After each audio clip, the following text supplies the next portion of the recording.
I'll probably just get started now, just because the lecture will be relatively short. I only have pretty much one demo for the entirety of the lecture, so it shouldn't really be too crazy. So today we're going to be, or tonight rather, we're going to be talking about engineering drawings once more. However, in this instance, we're going to be specifically talking and discussing engineering drawings for assemblies. So what's kind of nice about engineering drawings for assemblies is that generally speaking, we're not going to be adding a ton of different measurements to justify how the part should look. So by and large, it's mostly going to already uh, be derived from parts or like a part or parts. If it's an assembly, it's going to be several parts.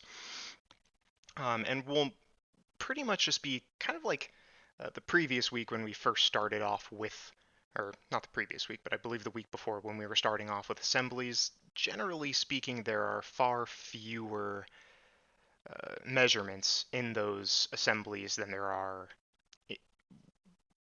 with respect to just a normal part.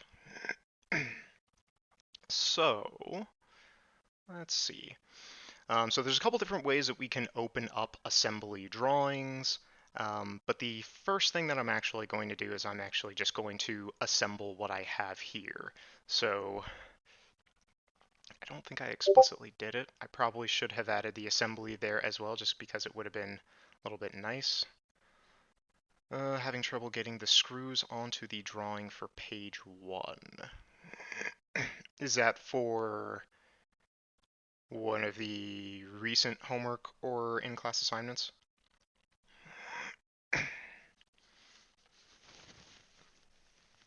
Okay, we'll we'll take a look at it in a little bit, because right now I just want to go through this demo first, and then if we are having issues with any of that stuff, we can try to work it out. So all I'm gonna do for this here is let me open this up as an assembly first.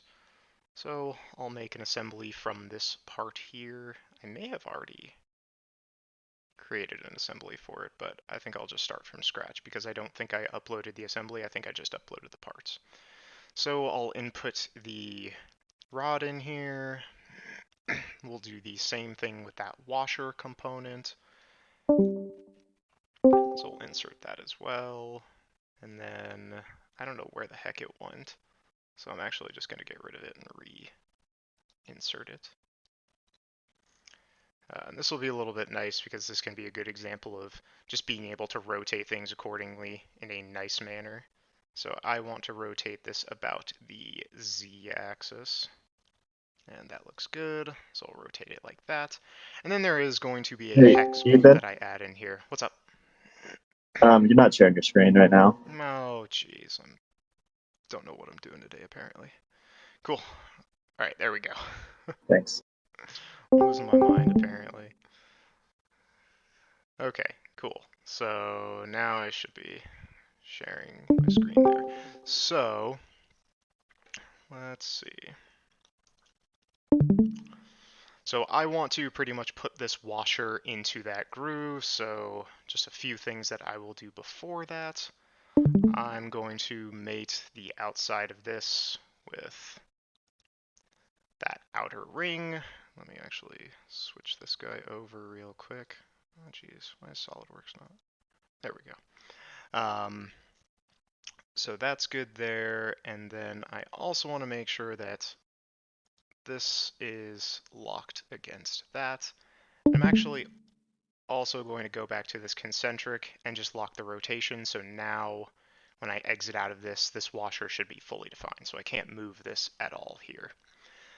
So that's pretty good so far. And I believe I said, so I didn't include it, or I didn't include an engineering drawing for this. I just saved one for myself. But we are going to use a specific hex bolt for this guy. So I'm going to go to the toolbox. I'll add our toolbox in. And what's nice is that technically I don't actually have to have the other parts open. It's nice to have them just because that means you're not going to be shifting constantly through your assembly parts, but you could do it as well. So what I am going to add for this specific hole here is it's going to be a hex bolt. I believe it is let me double check. It's going to be an ANSI metric hex bolt, and I believe I keep flipping back to the diagram. I think I just have a basic. So it'll be this middle one right here. Yeah, this is the one. And kind of like what we have discussed, if I want to, I could literally line it up appropriately and it should fit just fine. And in terms of the dimensions, we want it to have a length of 45, thread length of 16, that's totally fine, and it can be a simplified thread. And we can just double check this if we want to. If I close out of that, if I do a cross section of this guy and move it over just a little bit, then I can see that it's not actually interfering with anything. So, I mean, I could check my interference in the Evaluate tab if I wanted to, but it's not entirely necessary. I know that this isn't actually interfering with anything here. Additionally, we could lock the rotation of this in some manner. So if we want to do that, I could just go into the concentric mate and then edit feature. And then I could just lock rotation so it wouldn't actually be able to move. So now I can't actually move that bolt at all. And it's already in a fine orientation, so no need to really adjust it at all. So this will be the assembly that we want to create a drawing of. So if I get rid of that, it's a reasonably simple assembly. We have a washer, we have a toolbox component screw, just a hex bolt screw that we've used before for other things. So let's actually get to an engineering drawing for this assembly that we have here. So there's a couple different ways that we could do it. If you already have the assembly open, then a nice way is that you can literally, if you go to the File menu, kind of right around where it has the Make Drawing for Assembly or Make Drawing for a Part, right below that is Make Assembly. Or rather in this case, we have a Make Drawing from Assembly rather than a Make Drawing from Part. So we could click on that. We will have to save it first, which that's fine. And why not? I'll just save it in here. So we can open it up this way, and it should open up a sheet for us to work with here.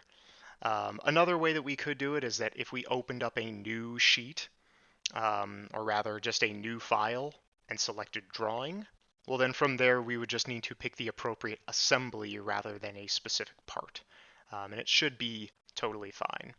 Shouldn't really have any issues with doing any of that. So let's just start inputting some of our views. So we like to have an isometric view. That's always preferable. I'm going to make this shaded with edges, high quality, kind of like how we usually do. And then there's also the option, so what we'll already see here, it's similar to the case with having parts or just individual components, but you can see that there's three different origins that are going on here. And the reason for that is because those are different origins with respect to all the different parts that are there. Yeah, so for whatever reason, Ross, I don't know why my SolidWorks doesn't open or doesn't allow me to change the sheet specifications anymore upon first opening it. So I believe I'm just using an A4. Yeah, you can go with an A4 landscape. I think it's actually a little bit different than that. It might just be yeah, technically this one right here is just a classic ANSI landscape, but I think I'm going to change it to an A4 landscape, which is a little bit bigger and it'll give us a little bit more space to kind of make things nicer. So if you want to choose an A4 sheet, that will probably be pretty darn good. Um, so let's see.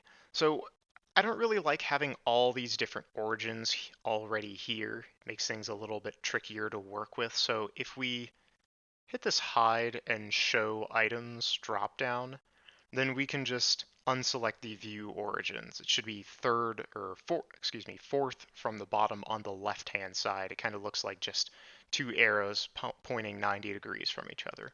That should make it a bit of a cleaner picture, and I think we can add that for more specific models if we want to, but it's not entirely necessary for this one.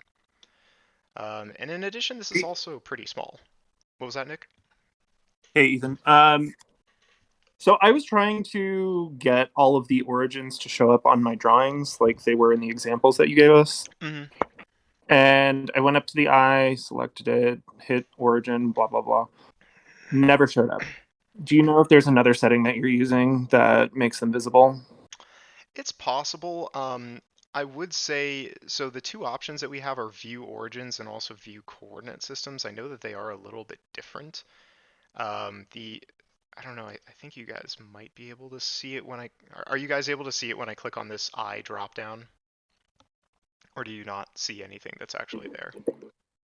No, we see that. Okay, cool. I tried both origins and coordinate systems and neither would show up. It's It's a very bit weird. strange. I have noticed before. I think when I was making one of the assignments a couple weeks ago, it was a metric pain to try to get it to either show things appropriately or not. So it might require either, say, like rebuilding the model, so just clicking the button and it'll kind of refresh everything, or perhaps it might just be kind of closing and then reopening the drawing. Um, I wouldn't say it's entirely or that it's very important, so long as certain other things are there, kind of like the coordinate system that we add to it. Those are kind of more important features that I would at least uh, argue.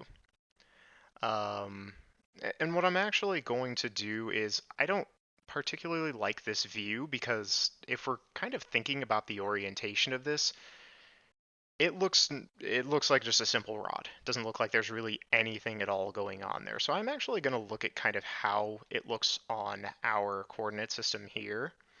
And I think I'm going to rotate some stuff. So I'm going to float the rod as well. So technically everything is under defined now, but that's totally okay. And then I'm just going to go into rotate components. And I don't want it to be free drag. I want it to be about delta XYZ. So I want this to rotate clockwise about the Y direction by around 90 degrees. So I think if I hit negative 90, that might work. Okay, then I can just kind of spin it around a little bit. So that's more the orientation that I want. And then I can fix this rod one more time. So I'll just right click and hit fix. So now, and the reason for this is that if I'm looking at kind of the isometric view just by looking at our view orientation, it's going to look a whole lot nicer on the sheet and kind of be a bit more intuitive as to what's going on with this assembly. So try to make it such that if you choose your isometric view, ask the question, when I look at it from this view, can I see most, if not all, of the relevant parts or components? You don't have to have every single component visible in the isometric view. Obviously, there will be times where that's just not going to be possible, but it is preferable. So try to kind of keep that in mind when you're working with either your views or your assemblies. So now we can go I'll back just to watch, not do. the rod. It's fine. And let's see. So we have an isometric view already, so what we can do is let's actually make this a little bit bigger. So I'm just going to change some of the sheet adjustments here. So I'm probably just going to make this a 2-to-1 in, okay, that is far bigger than it should be. Maybe a 1-to-1 in this case. So this is kind of, why is that so big? It should not be that large for this sheet. Okay, a 1 to 2. That's at least a bit more reasonable. So we can choose a 1 to 2 here, and we can adjust the sheet as necessary. We likely will have to make some adjustments to the sheet. So a little bit about what I ended up talking about in the PowerPoint. I'm not really going to bother flipping to it in or for the video, but we're going to talk a little bit about balloons and kind of auto ballooning. So what that really means is that we have the option to point out or label specific components that are within our diagram here. So if we go to I believe it's annotations. Yep. If we go to the annotations tab, we'll see just to the left of or to the right of the notes section that we have two options here. One is balloon and the other is auto balloon. So balloon allows us to pretty much specify a drawing and even the individual parts in that drawing and mark them appropriately. So this is going to be number 1, number 3 according to how it's numbering it, and number 2. So I can just balloon those all individually. However, if I wanted to, I could also auto balloon this. So if I just go back, if I hit auto balloon and then I click the specific view, it'll automatically assign specific balloons to all of those parts. So you might be asking, okay, well, what the heck do the numbers mean? Those are going to be in reference to the part number. And we'll get to that once we start talking about the bill of materials. But until then, we can just sort of talk about some of the patterns that we have here. Most of these are just more aesthetic based. So as long as everything kind of looks nice and it's relevant, I'm not going to be complaining about really any of it. But there's a bunch of different ways that you can kind of utilize these balloons. So if we want different kinds of shapes, if we want them as boxes or hexagons or diamonds, we can choose those different shapes that are there. If we want it to be more of a tight fit so that boxes or diamond, whatever the shape is closer to the number, or if we're expecting it to be a larger number or a larger name. So we can have names in here as well. So rather than it being an item number, we could possibly put quantity, or perhaps maybe the part number in reference to the bill of materials, the BOM, rather than the item number itself. So if we have several of a specific thing, sometimes we might want to put quantity instead of just whatever the item number is. Kind of depends. Though if we did have multiple parts, it would be specific in letting us know, hey, we have several of part 1 here. We can also change the different kinds of patterns. Okay, that's a little crazy. Let me bring this down a bit. So circles. So you can see in kind of this more like a radial or circular fashion, as opposed to the one where we had it before, which was kind of more square. All of these are either 90 degrees or in line with one another.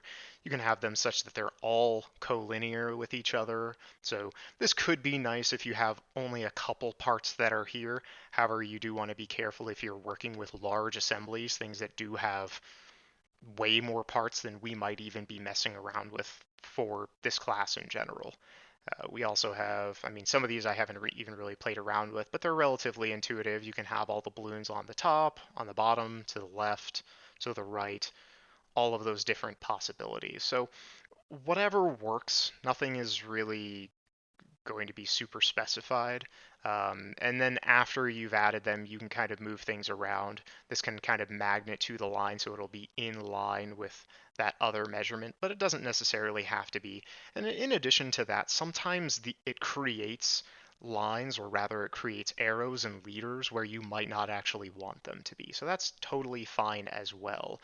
Let's say I wanted to maybe make an adjustment to this instead. So what I might do is I might get rid of these balloons that are here, but I might want to auto balloon it such that all of them are above the figure.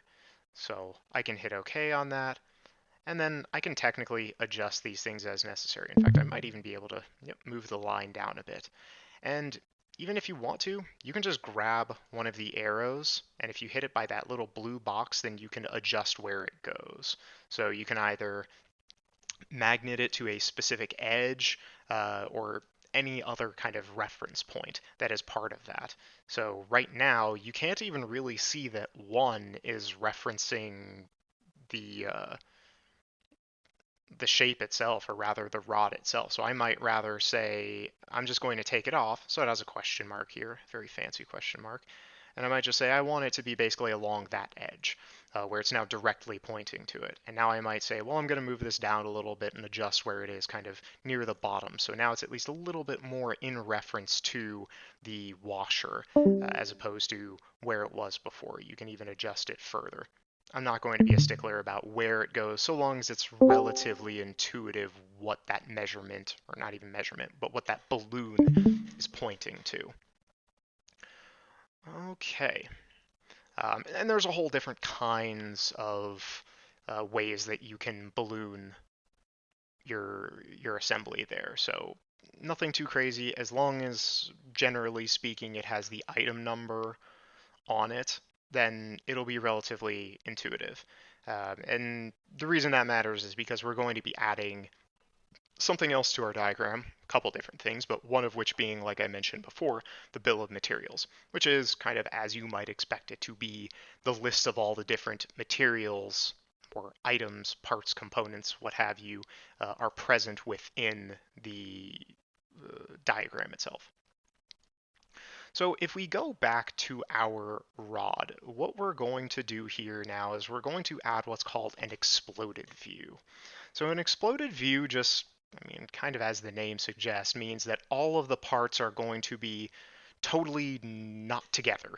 So this doesn't actually distinctly affect any of the mates. It's just a different way of being able to look at all the different parts that are present within your engineering drawing to be able to kind of better see all of those parts that are there. And what we're going to end up doing as well is we'll make sure that our balloons are a part of the exploded view as opposed to just the basic isometric view, because kind of like what we discussed when we were first going over engineering diagrams for parts themselves, we want to make sure that those parts, or rather that isometric view, doesn't have a bunch of different measurements on it. It just makes things that much harder, especially since we're looking at a 3D view of it as opposed to a 2D view of it.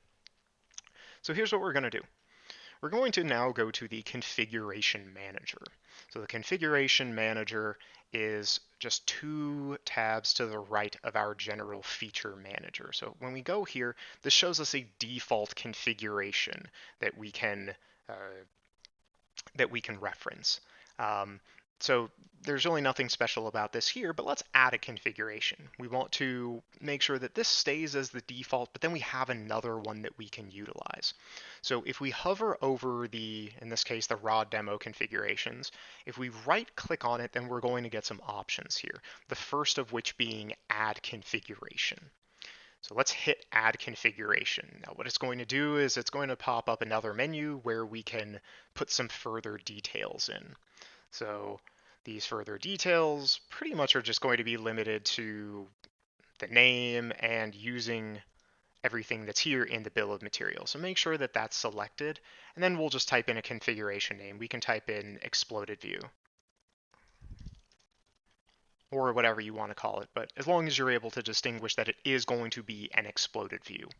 And then we can hit OK. So now it's added another thing to this list. Well, if I double click on default, nothing's changed. We haven't really done anything specific. So we're actually going to make use of this different configuration to create an exploded view. So now if we right click on the exploded view menu, we should get second from the top something that says new exploded view. So I know there's a lot of redundancy here, but we'll click on new exploded view in that right click menu.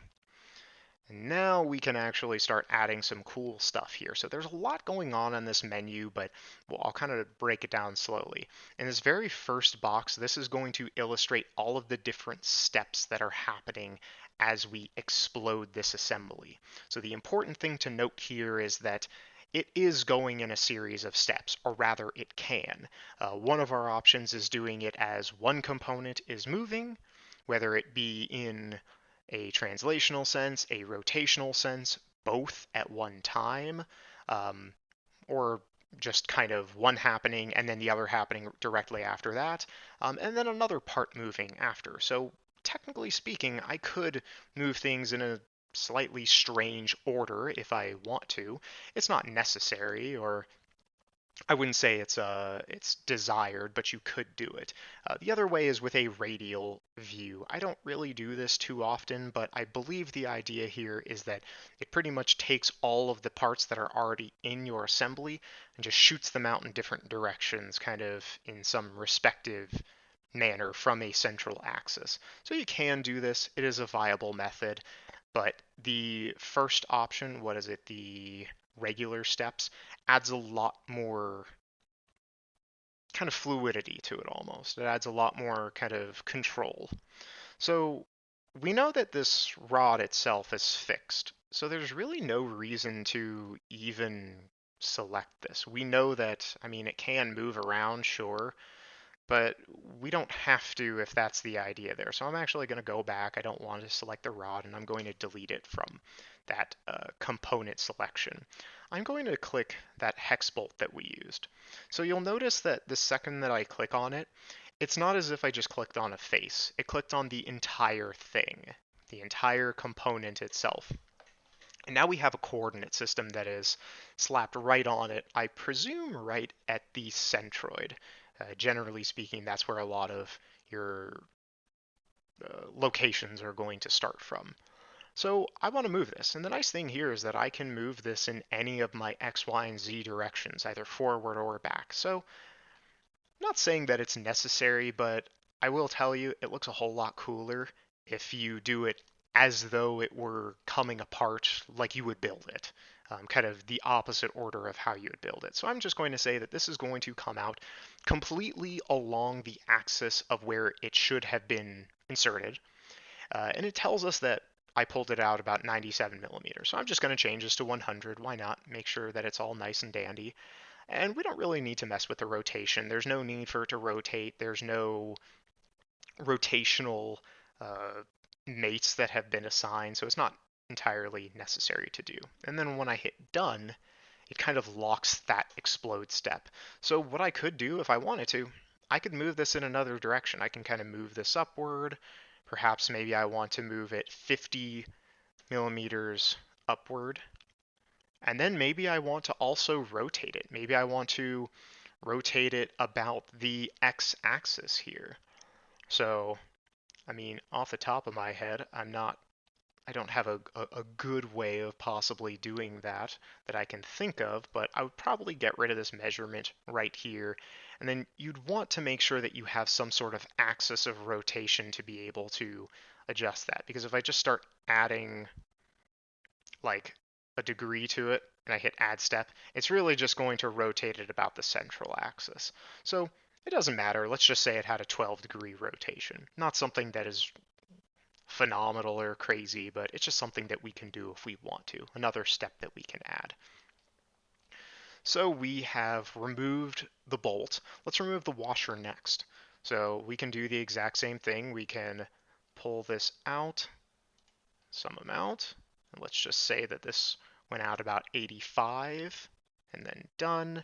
And then I kind of want to move it in the X direction. So I'll move that outward as well. And then this is at about 80, hit done. And then I'll go back to my isometric view just to make sure that there's really no overlap with regard to anything here. So now we can see it looks pretty nice. Everything is all fine and dandy. All the parts are in it, their individual pieces, but not like that's a worry. This is just a different type of configuration. So if we hit OK on this, you'll notice that it's still in pieces. And I have a little drop down here now. So the fact that this explode view is not grayed out, it's actually colored, implies that it is being referenced. What I could do is if I double click on default, puts everything back together. So if that's the preferred view of it, then we can do that. That's totally fine. Alternatively, if I double click on the base exploded view, it won't actually change anything until I create, or rather I reference that specific exploded view. So keep in mind, either several configurations, each with their own exploded view, or I can have just one extra configurations still with different exploded views. If I wanted to, I could just add another exploded view to this and just say, I'm going to drag this out over here, and then this guy, I'm going to, oh, I didn't even finish that, so I can go back to it. Then I can just drag this over here and then hit OK. So now I have two different exploded views that, generally speaking, will look different, but they have the same idea here. So I'm not going to use that second one. It kind of looked a little bit janky, and the reason for that is because if I right-click on this explode view, the first two options allow me to collapse it, which will just put everything back together, but I can also animate the collapse as well as animating the explode. So if I hit animate collapse, this is actually pretty cool. I know, everybody's just like, okay, sure, whatever. But it is kind of neat, especially when you have a lot of different parts that are there. And if I wanted to, I could animate the explode, so it'll do exactly the same thing. You see the slight rotation and then the washer coming out. And we're going to use this here. So if we actually go back now to our engineering drawing, well then nothing has changed with this, but that's okay. We didn't want anything to change with this very first view of it. So I'm going to get rid of these balloons that we have here because it's going to look a whole lot better if it's a part of our exploded view. So first and foremost, we can go to drawing, and if we hit model view, well then we're going to have the exact same situation where we can uh, specify the uh, specify the model that we want. But we now have some other options. If you look on the left-hand side over here, now we have both a default view and we also have an exploded view. Now this exploded view is what we referenced first. And now right below that is something that says show in exploded or model break state. That is what we want. We want to have that selected, and then we want to have one of our preferred explode views selected as well. So I can pick either one, but I think that first one looked a bit prettier. So now I can just put this in model. I'm going to use the sheet scale, so it's actually a little bit bigger now. And yeah, it looks pretty darn close to what we have over here, but it arguably does look a bit nicer considering we have the ability to see everything individually. Sure, we only have 3 parts here, but it'll matter a whole lot more when we have more parts. And then if I want to, I can just go back to Auto Balloon. It already had that view selected, then everything's pretty cool. What I'm going to do is I'm just going to hit OK, because then I kind of want to adjust some of the placements on these, make them look a little bit nicer, and preferably not totally off screen. Cool. So that looks good. We've gone over some exploded views and kind of the different things that we can do with them. There are other options or other ways that we can kind of reference our exploded view. So I know I went to configuration here. There's also the option right here in the assembly tab. So right next to bill of materials. That's something else that we're going to be using very soon. So if I click on this, it'll automatically put me in the explode view menu. I think what that does is that if I was in default, why is default like that?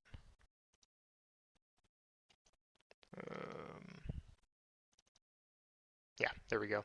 I think if we're in explode view here, it would pretty much add an explode uh,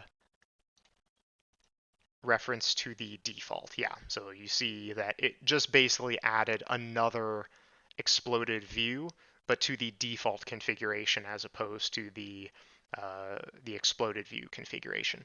My recommendation, try to create a separate configuration if you're going to make an exploded view, because you can see right here that this one can kind of be like your default, where everything is as it should be, every part is already together, components are all nice and neat and mated together proper, and then you can always go to your exploded view configuration where you can have several different exploded views if you would so choose or like.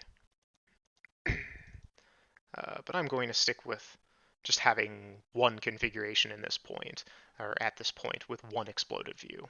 Makes things at least a little bit easier. So, we went through a little bit of that. So let's talk now about, can't even find it in the PowerPoint, the bill of materials. So you guys, at least in a rudimentary sense, should already be familiar with the bill of materials. And really the only reason I say that is because I've already included it in a couple of the diagrams since we started talking about assemblies. So the bill of materials is just a way for us to reference all the different parts or items or components, what have you, within our assembly, within the assembly that we're currently working with. So if we want to add one, well, there's two different ways. There's a super easy way right here. If you're in the annotations tab, you want to go to tables.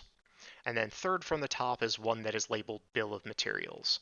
The other option is that if we go to insert, and then tables, third from the top is also the bill of materials. So 6 of one, half a dozen of the next.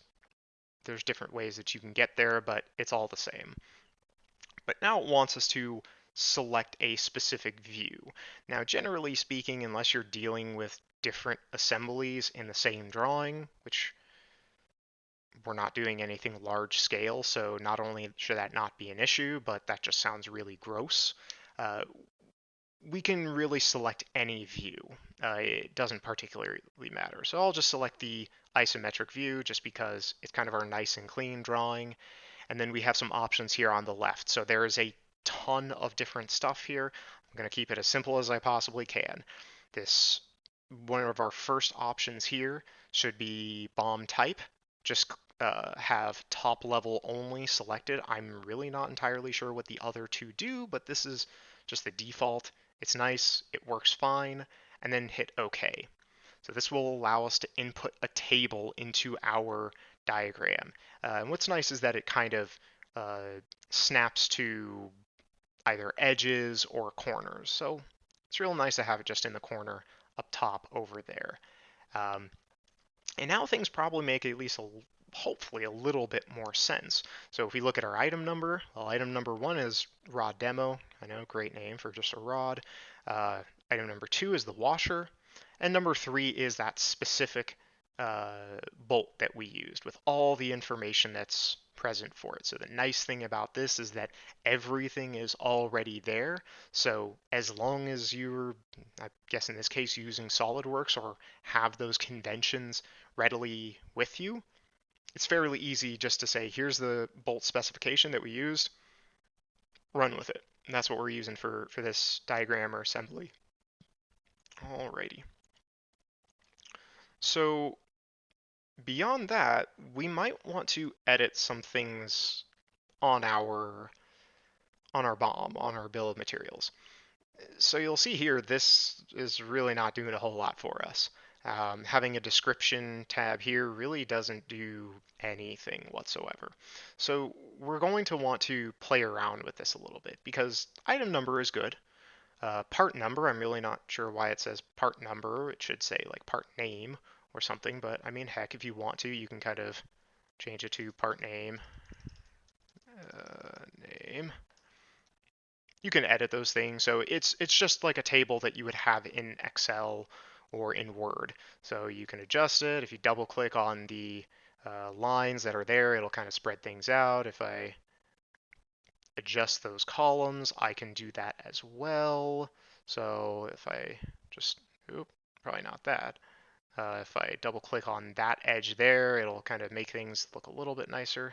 I want to relock it. So now it's kind of shrunk things down a little bit so it looks all nice and pretty like we hopefully like to have things as. But the description still, I mean, I made it look a little bit prettier, but the description doesn't do a whole lot for us. So let's look at some of our options. If you have the arrow when you're hovering over the C, so if you don't have those letters there, just hover over the bill of materials. And if you are hovering over any of the letters, that will allow you to basically select the entire column, technically, or row too, but we're more concerned about the column.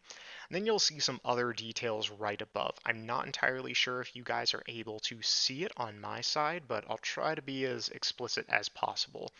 If you're looking um, fourth from the right-hand side, you should see a button, should be right next to the one that looks like an eye with a table. It should say column properties. If you click on that, then we can actually make some adjustments with the column properties. If you click on the custom properties drop down, then you can put units of measure, equations, item number, part number, component reference, toolbox, property, any of that stuff. So some of these things are helpful and some of these things are definitely not as helpful. You probably won't see one, I'm not sure if it shows up on my screen, but you probably won't see one that ends up saying material that's there. And I want to go through how to add that one because we want to make ours look like this here, where it says material, it says plain carbon steel for that rod, it says rubber for the washer, and technically we could specify a material for the bolt as well if we want to, and it would automatically add that information in. So we can either go back to our assembly or we can go to the individual components. I tend to like to go just to the individual components because it gives us a whole lot more liberty as to make those adjustments that are there. So I'm just going to go to the washer first. And just like what we did before, I'm going to go to the configurations tab. So hopefully if you have the washer open currently, that I'm just in the configurations tab for the washer. If I, where was it again? That's right. If you right click on default, then kind of in the middle of that pop-up menu, you should see a table-looking button that says Properties. You want to hit Properties, and it'll open up kind of a familiar-looking menu, one where you'll see things where it says Use in Bill of Materials, and also some custom properties, some Bill of Materials options, a bunch of different stuff. So there's two things here. Likely on your model or on your part, it might not say use in bill of materials. If it does, great. If it doesn't, that's okay. Make sure that that option is selected. The next thing that we're going to want to do is we're going to want to go into the custom properties menu. So in the custom properties menu, this is actually going to show a whole bunch of information. What we want to do from this menu is we want to go to custom.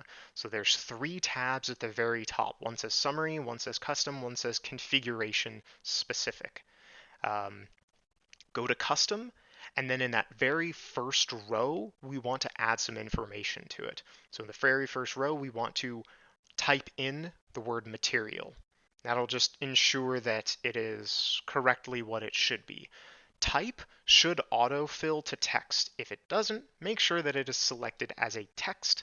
And then in that third column, kind of the middle column where it says value text expression, there's a little drop down menu. If you select that drop down menu and hit material, that will allow you to select the material as the specification.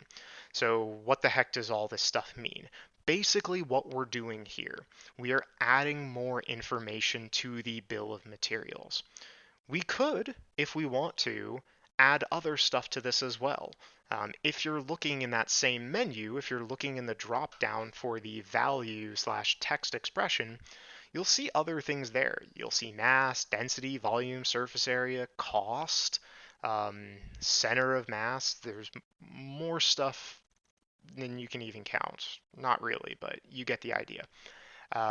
So we can add several different options. This property name is really just specifying something else that we are adding to our bill of materials. So property name right here is specifying that we are creating a property menu tag, if you will, and or rather a material in for like the property menu. Um, if we want to, I could add another one right below that that specifies mass. I'm not going to because we don't really necessarily need that information, but if that was relevant information, we could add it as well. So you could select In the property name for that first column, you could say, I want to have mass, type will still be text, and then the value slash text expression in this case is just going to be that mass from that dropdown. And you'll see that it changes the name, but it's kind of embedded within the name. On my side, it says SW-material, so SolidWorks material, at washer.solidworks part. So it's basically specifying, hey, I want the material of the washer part. So when you hit OK, we're doing pretty good. And then we can just hit OK in our menu.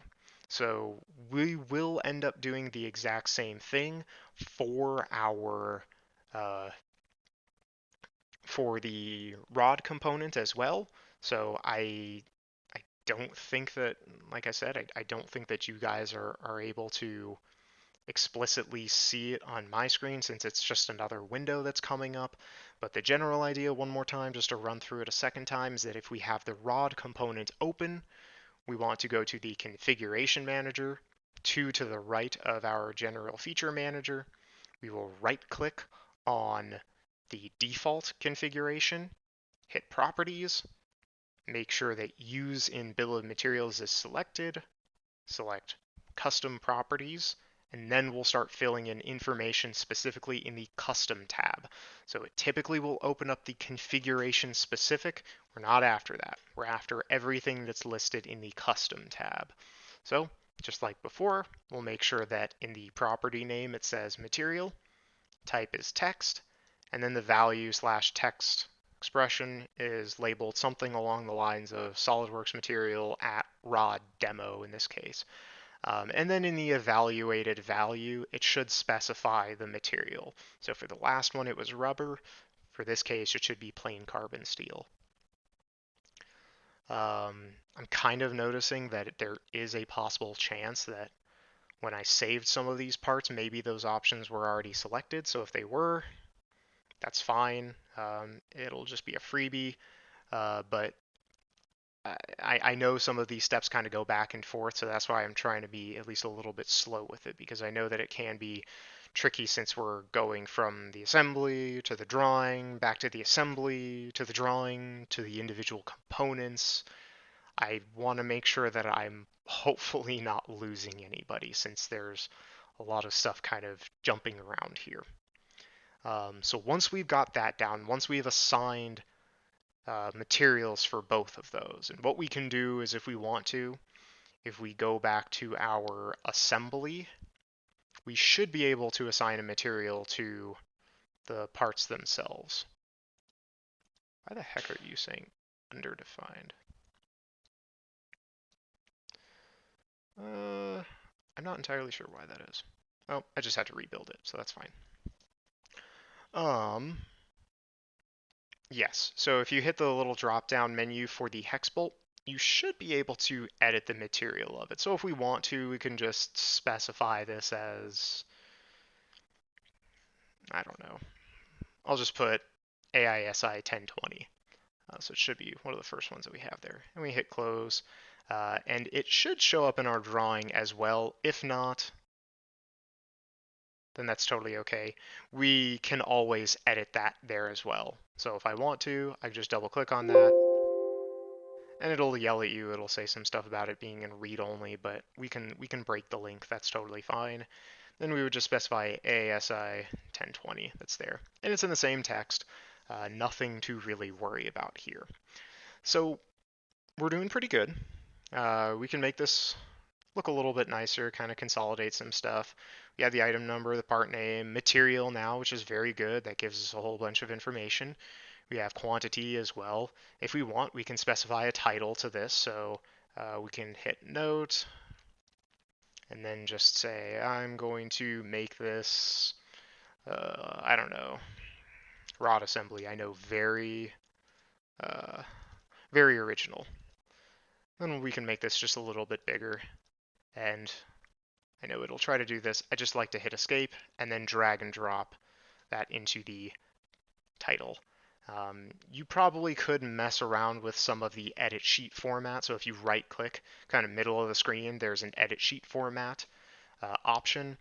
I try not to play around with that too much, but there's a whole lot of clutter here. So if you want to, that is a way that you can start deleting some clutter. I can get a little bit more into that a bit later if you guys want, but I don't think it's entirely necessary right here because we can always add new sheets if we want to.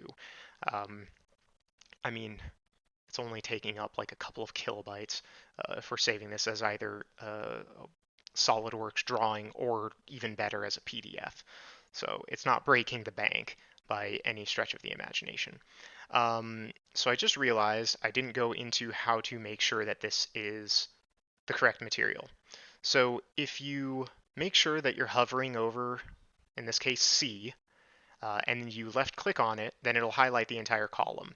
If you click on that button that says column properties, so like I said, it should be fourth from the right from that little menu that kind of that appears when you click on that column. So when you click on that, you should see something that says column type and property name. That property name was exactly what we changed. We basically specified a class in some manner or another called material that links up with the material of the item itself or of the component itself. So it might be saying something totally different, but if you click on the property name dropdown, one of the first ones at the top of the list should say material. If you click on material, that should make sure that everything there has the correct material as it is specified. So as it stands right now, we have a plain carbon steel rod, a rubber washer, and an AISI 1020 hex bolt. So everything should be there by this point. For the most part, if you are following along, I would hope that the sheets look reasonably close to what I have, so long as we have kind of this basic diagram as well as this exploded view. So hopefully I didn't lose anybody right now. Um, the lecture does go into it just a little bit, so it shows that, hey, we can now actually make that adjustment, so changing the property name to a material as opposed to only or explicitly having a description that doesn't tell us anything whatsoever, other than default or whatever the heck it said before. Um, Hopefully now our bill of materials looks as it should. So if anybody has any questions, I'll take a moment right here, but after this, we're really just going to get into some other basic info that should be relatively familiar for most of you guys. So, any questions? I guess my only question is less about how to do this, but more just like the purpose. Is it Mm-hmm. this is just like an informational like assembly sheet type thing? More or less. And that is a real good question. So basically, the idea here is that we will need to make sure that assemblies do have a drawing because occasionally there is little nuance that won't be present in just a very general assembly drawing anyway. So I will admit the assembly drawings that I have given you guys are not necessarily reflective of what I will be asking of you guys. So I will make sure that any engineering drawings from here on out, especially if they are assembly related, kind of follow this very general format. So what I would request is for one sheet, you have some configuration that looks like this, where we have our isometric view, and then we likely have an isometric view of the same model. However, it is an exploded view of that. And then we'll also have the bill of materials. The bill of materials will be specifying what's there, and then the exploded view more specifically can have all the different details of what parts are what. So obviously here, if you're looking at this, I don't think it takes a rocket scientist to understand what's what if you were just to look at the bill of materials, even if there weren't item numbers there. But it is a good little bit of information that will end up being relevant. Um, Really, beyond this, we are going to still follow the same format where we will want to have our three standard views as well as an isometric view in this engineering diagram. However, as you guys are all aware, there's no space on this. So just like what we have done in the past or kind of can do is we can add more sheets to this. This is really all I kind of talk about for the rest of the lecture. So it's somewhat extraneous, but I'll go through it just because it's good information.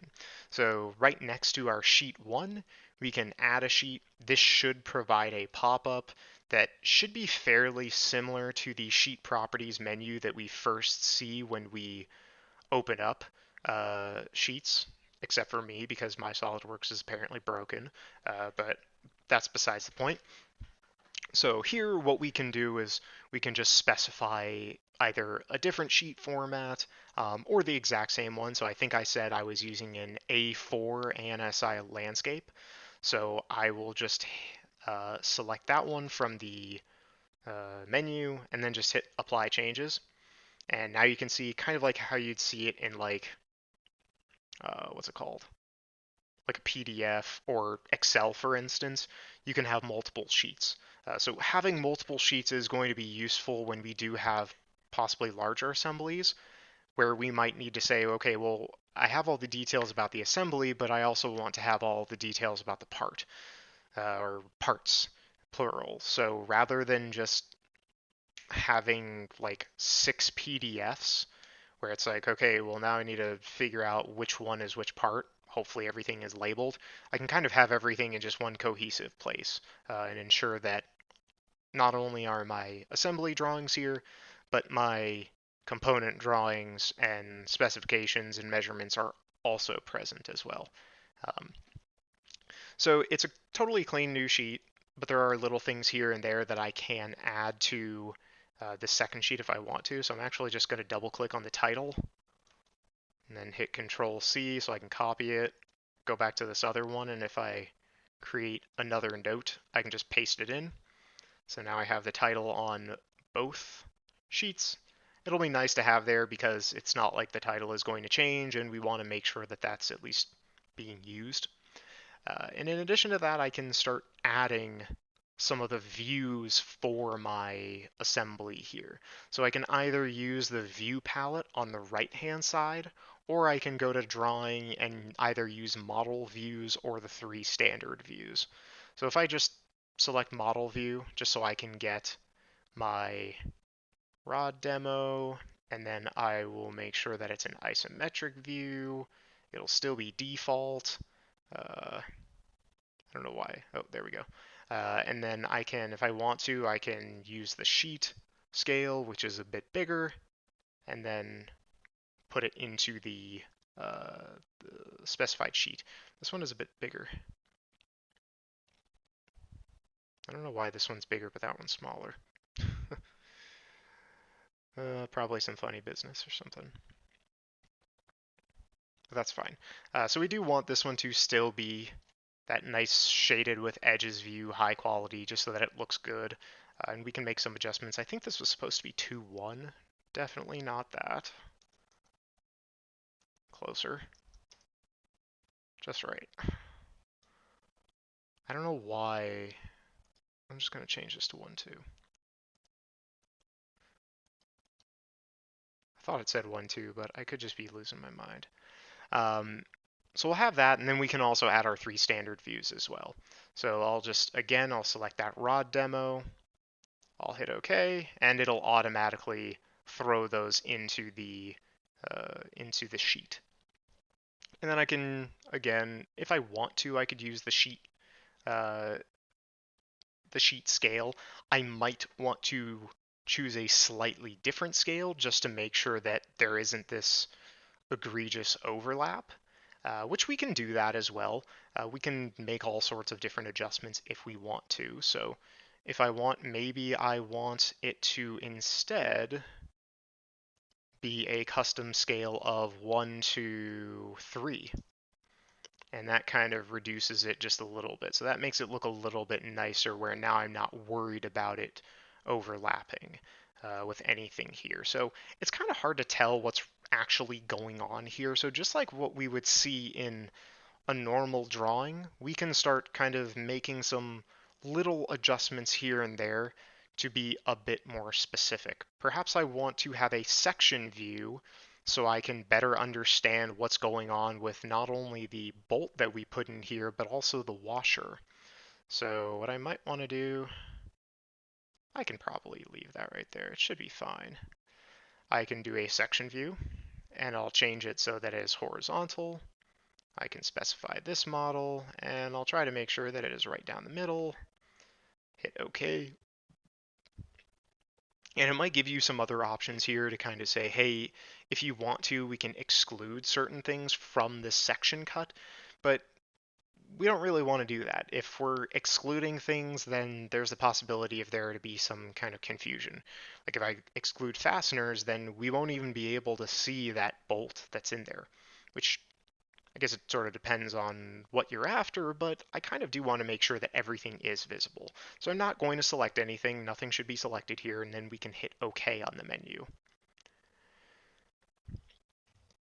And then we can put our section view in here. I'm going to move that section AA diagram just to the side, or text to the side, so it's still the exact same scale. It looks borderline identical to this, only it's a bit more hatched, but even then, there's kind of a lot of detail that's, you could say, that's a bit missing here. So just to make sure, we might want to add some detailed views as well. I mean, heck, if we want to, we could add one or two different detailed views. So I'm going to move that out a little bit. And let's do a detailed view. So right next to the removed section is detailed. And honestly, I didn't even do this in the demo that I did just for myself, but I'm going to make this a little bit bigger.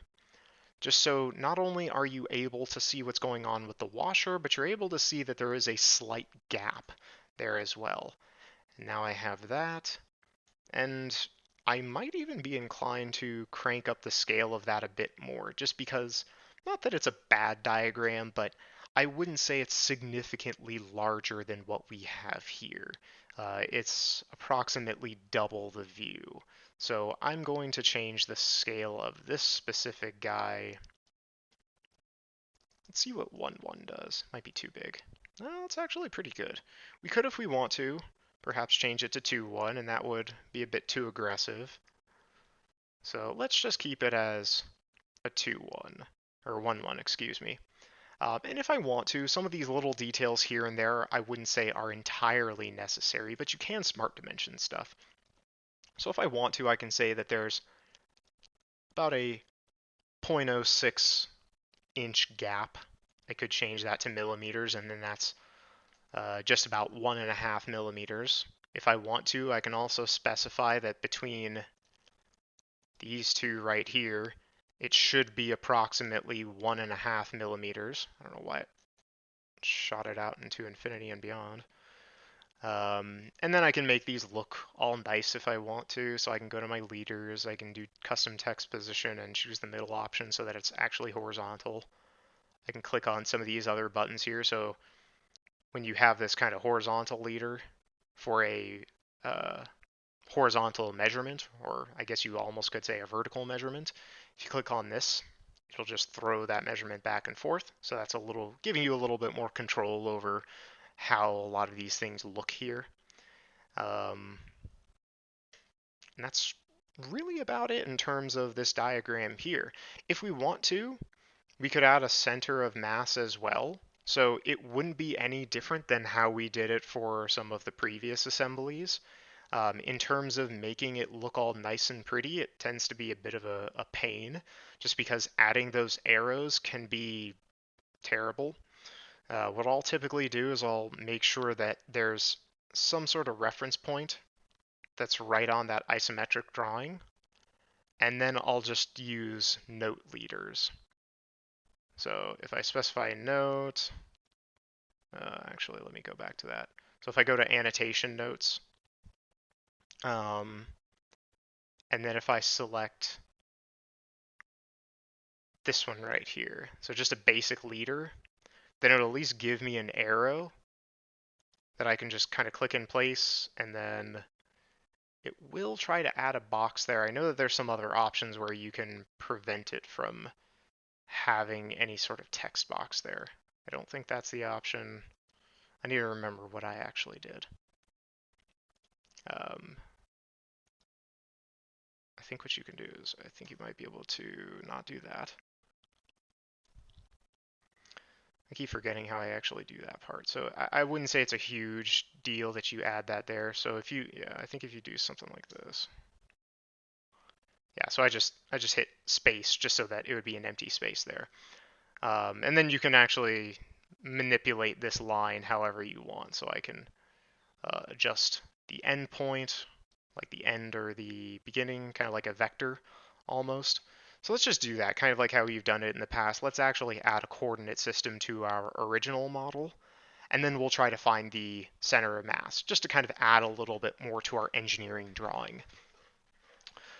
So the first thing that I might have to do is that since this is just a flat face, I might want to actually add a specific point on it such that we can reference. So what I'm going to do is I'm just going to be super quick about this. I'll go to Sketch. I'll click a point. I don't care about your warning about the context of this assembly because I'm not after that. Then I'm just going to click that center. It should show up. And then that's where I want my my coordinate system to be. So I'll click on coordinate system and then I'll click on that point that I just created. So right now it's still linked up with the global coordinate system. So kind of your axial direction is going to be the z-axis, and pretty much the x and y are both going to be radials. So from here, if we want to, we could specify what the center of mass will be. So if I go to evaluate and not measure, but mass properties, that window will open up. Make sure that it's not hitting default, that it's hitting coordinate system now. And for me, mine says that it is x is 0, y is 0, and z is negative 140.15. And that makes sense because the center of mass is, I mean, the only thing that's really changing is as you really go across the along the z-axis. Everything else has symmetry to it. So the center of mass is not going to be offset in the x or in the y direction. It's only going to be offset along the z direction. So it should make sense it's somewhere kind of right here in the middle. And I think we can actually open that up and see where the center of mass is. It technically says that it's on, but I think there's some other things that you need to do to specify it. So if we actually, what I'm going to do, I'm going to, if you open up the mass properties menu, you can just highlight certain details and then like right click and copy them. So I'm just going to do that with the center of mass properties. So I'll just go back to the drawing. And then if I want to, I can make another note and then just drop all that information in Control V and then just make it look a little bit nicer. So I can do that, I can do that, bigger. I can specify that the units are millimeters. It's kind of big now that I think about it. I'll make it 20. The materials do not matter since we already have the materials over there. Other details can be added if they're necessary. So if I wanted to, I could specify, because right now, unless I, which I will, but unless I add kind of the details about this specific center of mass, I might want to be a little bit more explicit with how the center of mass is being recorded. More specifically, where our coordinate system even is. So you could just say something along the lines of like your like center of mass coordinate system. Let me make sure that this loops. Is placed at center of the hex bolt. So center of the hex bolt. And that by and large should be enough information, especially if you already have that information accompanying possibly a a coordinate system on your diagram. So if I want to, I can literally just Control C, Control V to copy these leaders. And you'll see I have 3 of them now, and I can actually just move them according to how I want. So I'll specify one to be facing totally up, and then I'll just drag the tip of it. It does not need to be exact. You guys are probably looking at this now and saying, no wonder those coordinate systems look so off. They look terrible. Which, yes, you would be right. They do look pretty awful. Um, because I couldn't find a good way of ensuring that the coordinate system would actually be there. So just kind of putting them in the very general direction as to where they should be. Uh, Something to note is that if those arrows end up touching a part or component, it'll turn into a circle. So try to make sure that there's not really too much around such that those arrows can still be present. Something kind of like that. And then you can just create more no leader text boxes that have the proper directions. So I'm assuming it's X, Y, and Z, but just to make sure that I'm not totally crazy, yep, so X, Y is going to be up, Z is going to be along the axis. So if we go back here and if we hit notes, then I can just start, if I specify no leader, I can just say, hey, that's X, that one actually isn't X, that one is Y, that one can be X, and this one can be Z. And you can make adjustments, like I said. They don't need to be totally perpendicular to each other because keep in mind, none of them are already going to be, um, just because they're so finicky as it is. But if you're able to add this to your drawings, it will make things it'll be a lot more apparent and kind of make things make a whole lot more sense. Especially if you're reporting some sort of center of mass value. Keep in mind, I mean, I guess a good way that you can have an analogy here is that the center of mass uh, is like an absolute value. Um, sure, you might have an absolute value, but you need to think about what it's in reference to.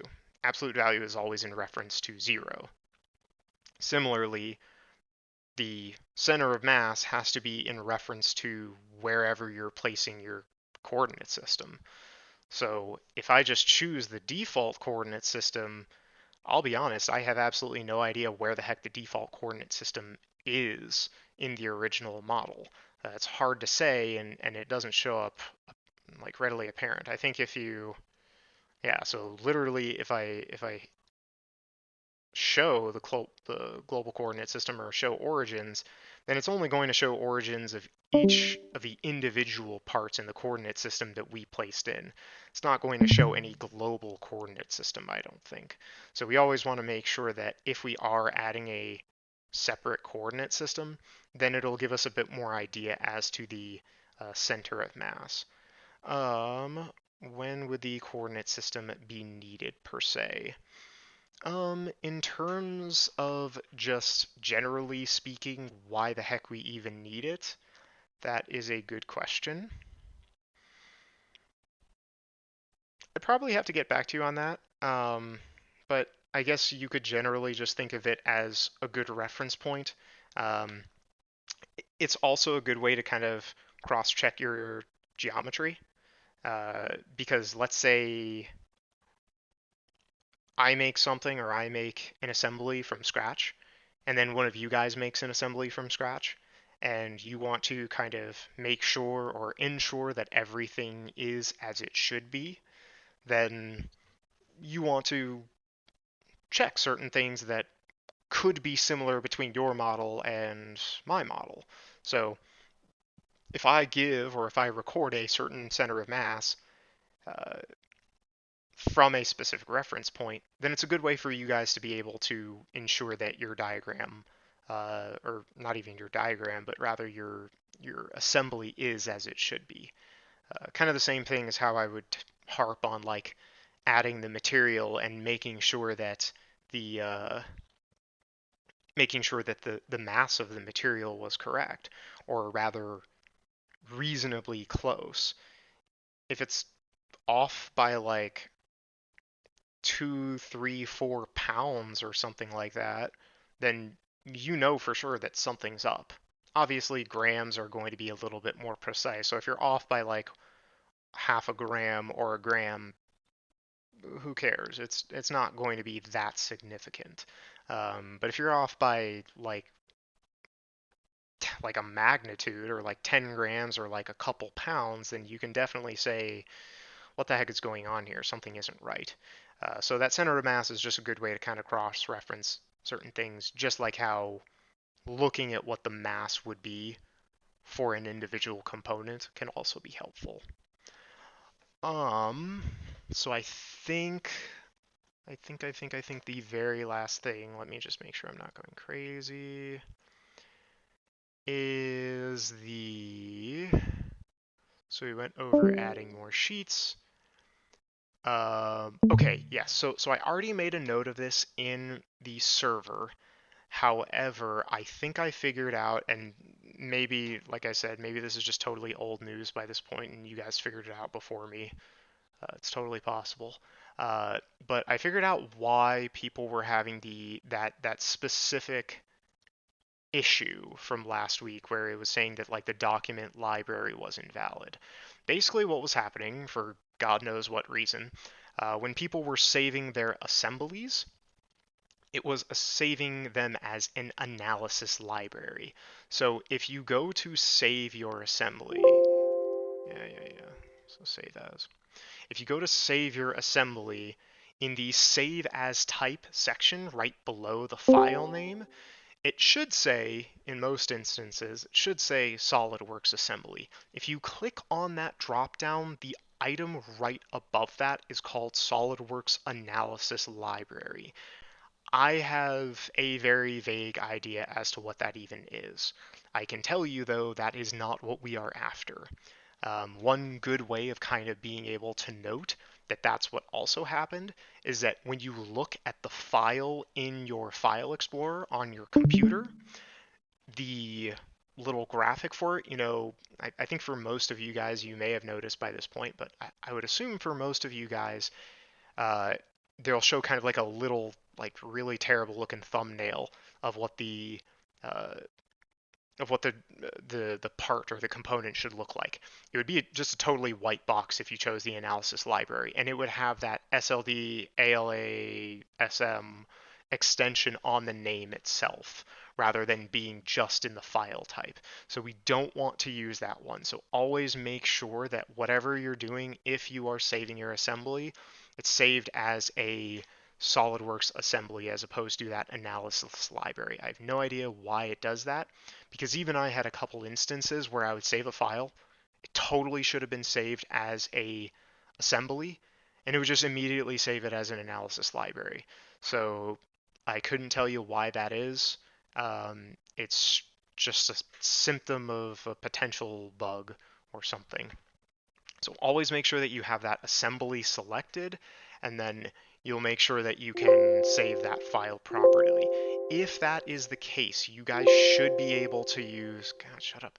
You should be able to use um, the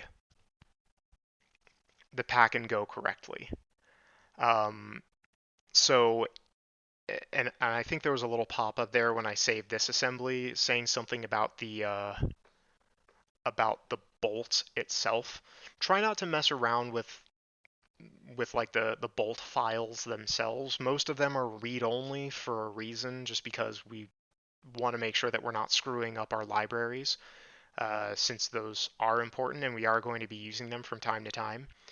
So if there's anything that's saying like, hey, you're trying to do something that could completely screw up the library for this bolt here, do you want to continue? It's probably a wise decision to hit no. Just a possibility.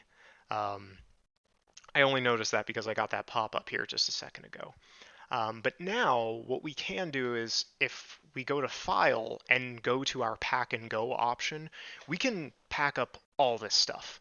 So we can include drawings, we can include toolbox components, and we can include suppressed components. Not like that really matters, but if we have other components that are necessary there, we might as well have them as well. And we can make sure that things are saved to a zip file. We can figure out where that zip file is going, and then everything will be nicely contained within that zip file. So I did it for a couple of the assignments, both ones that are either previously due or due in the future. Um, I want you guys to submit zip files.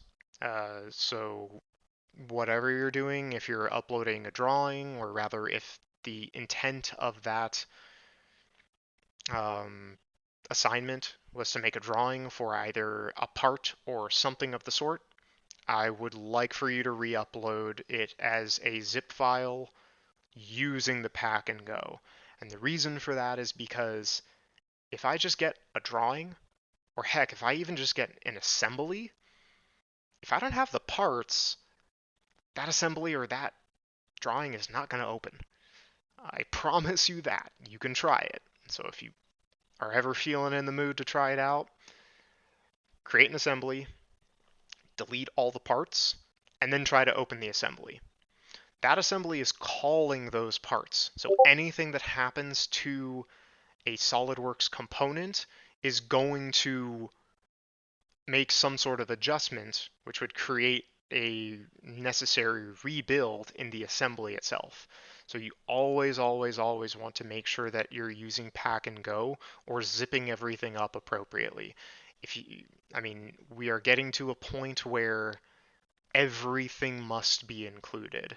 So that's including not just the components, not just the assemblies, but the drawings as well, including the toolbox components also.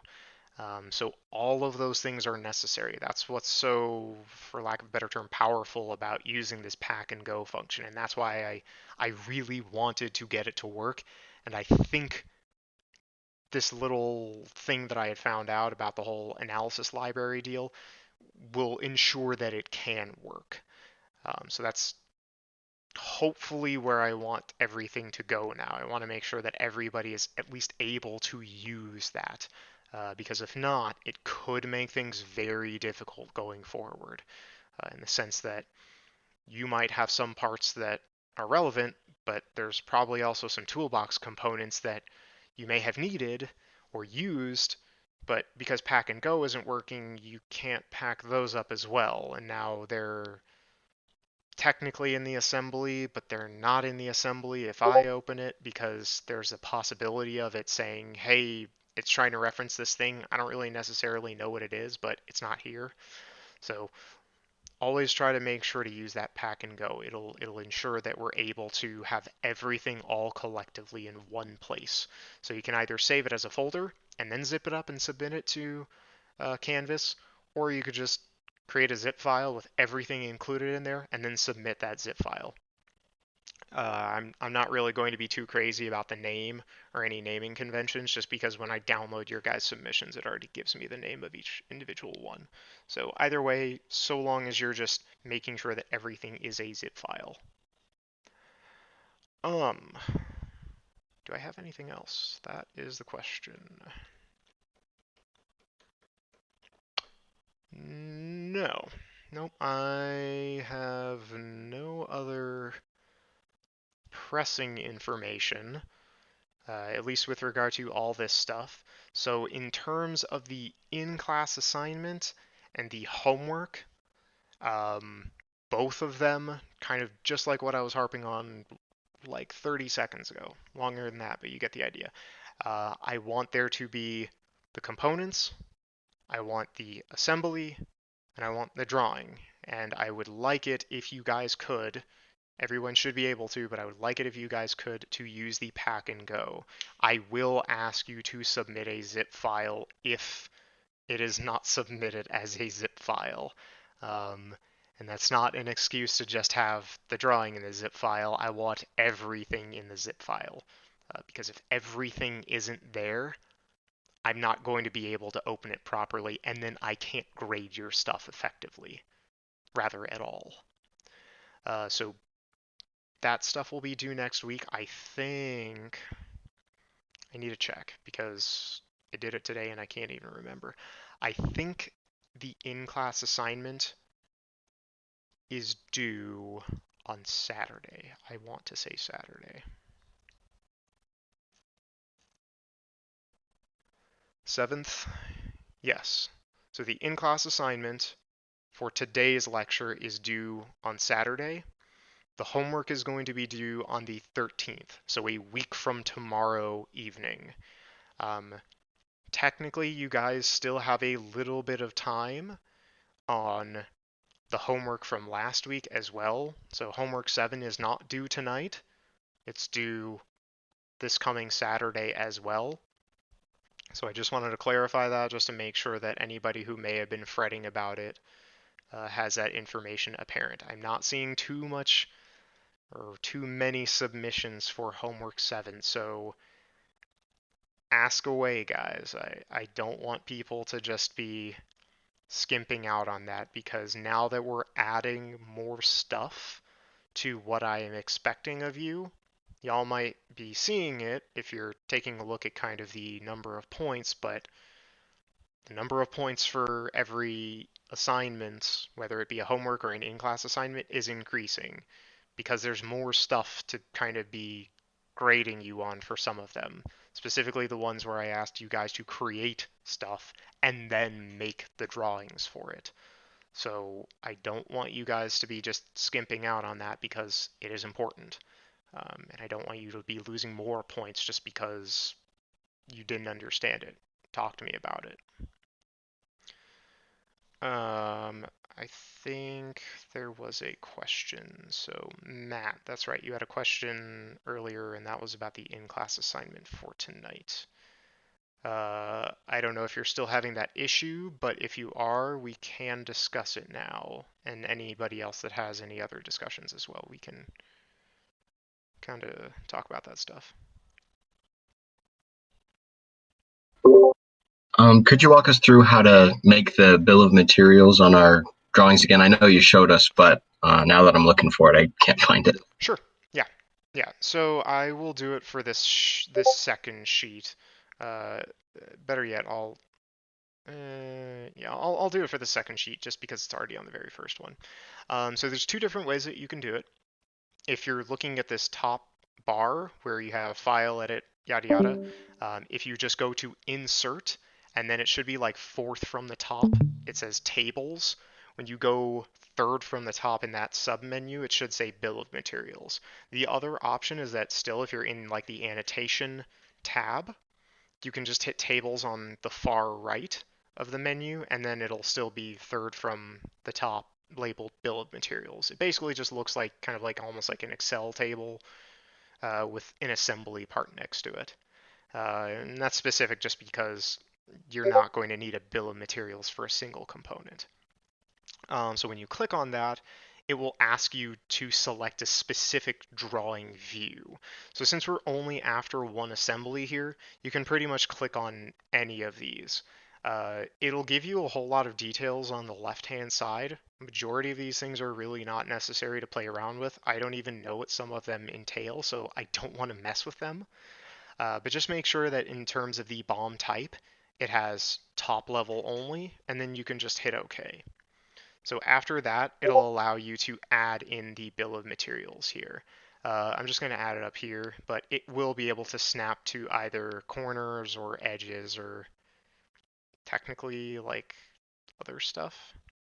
It kind of has like some snapping ability to it. So I'll just put it like right up top over here.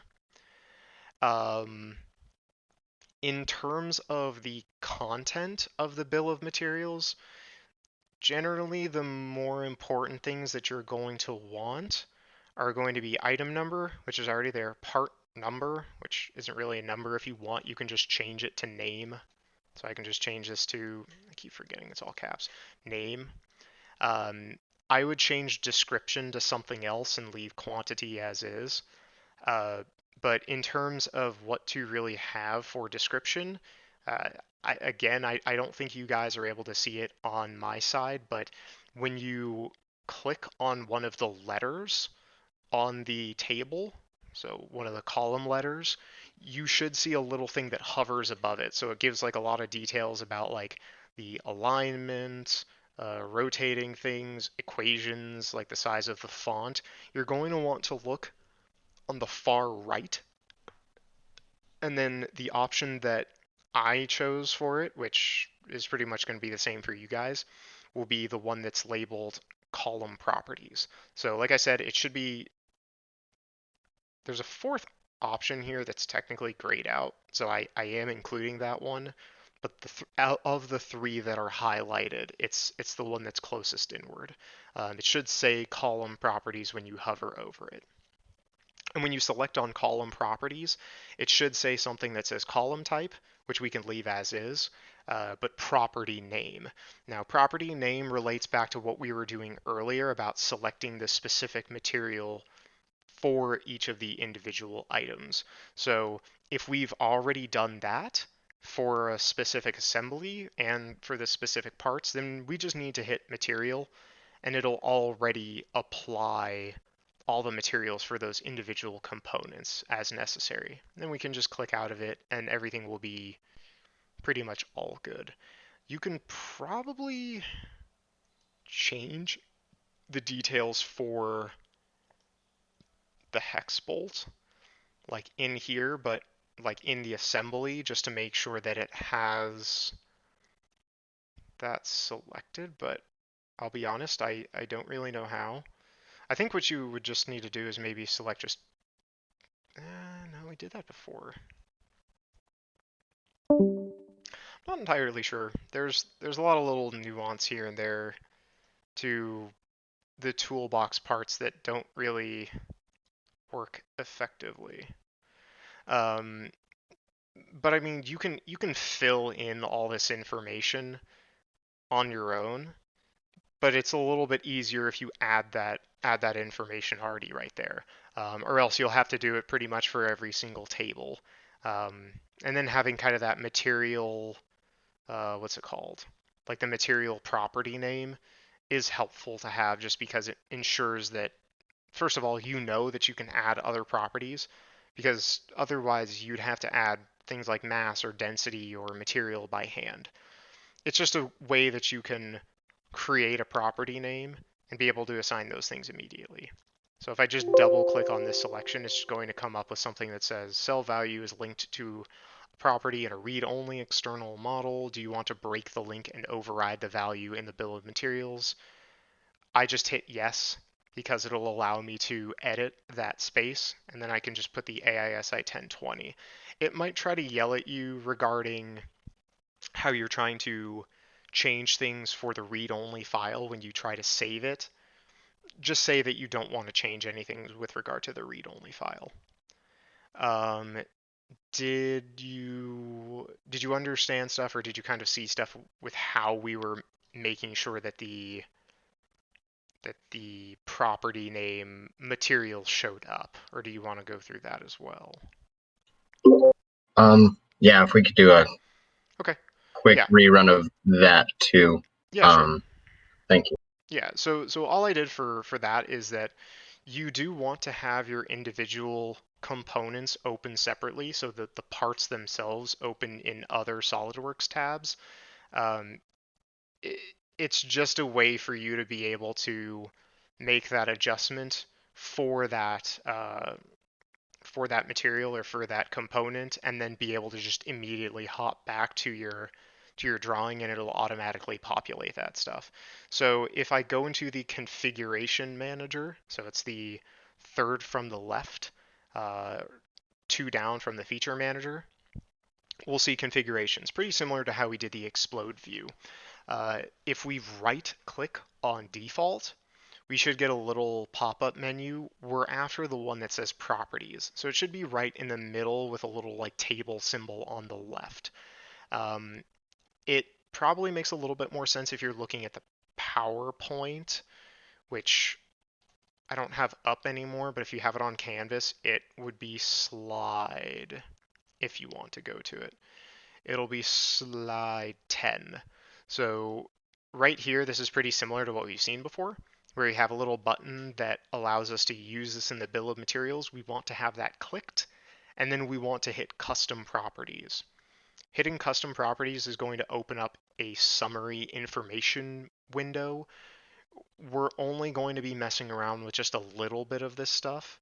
So what that entails is we're going to want to go to custom, and then in custom, the three things that we want to add are for the property name, we want it to say material. For the type, we want it to say text.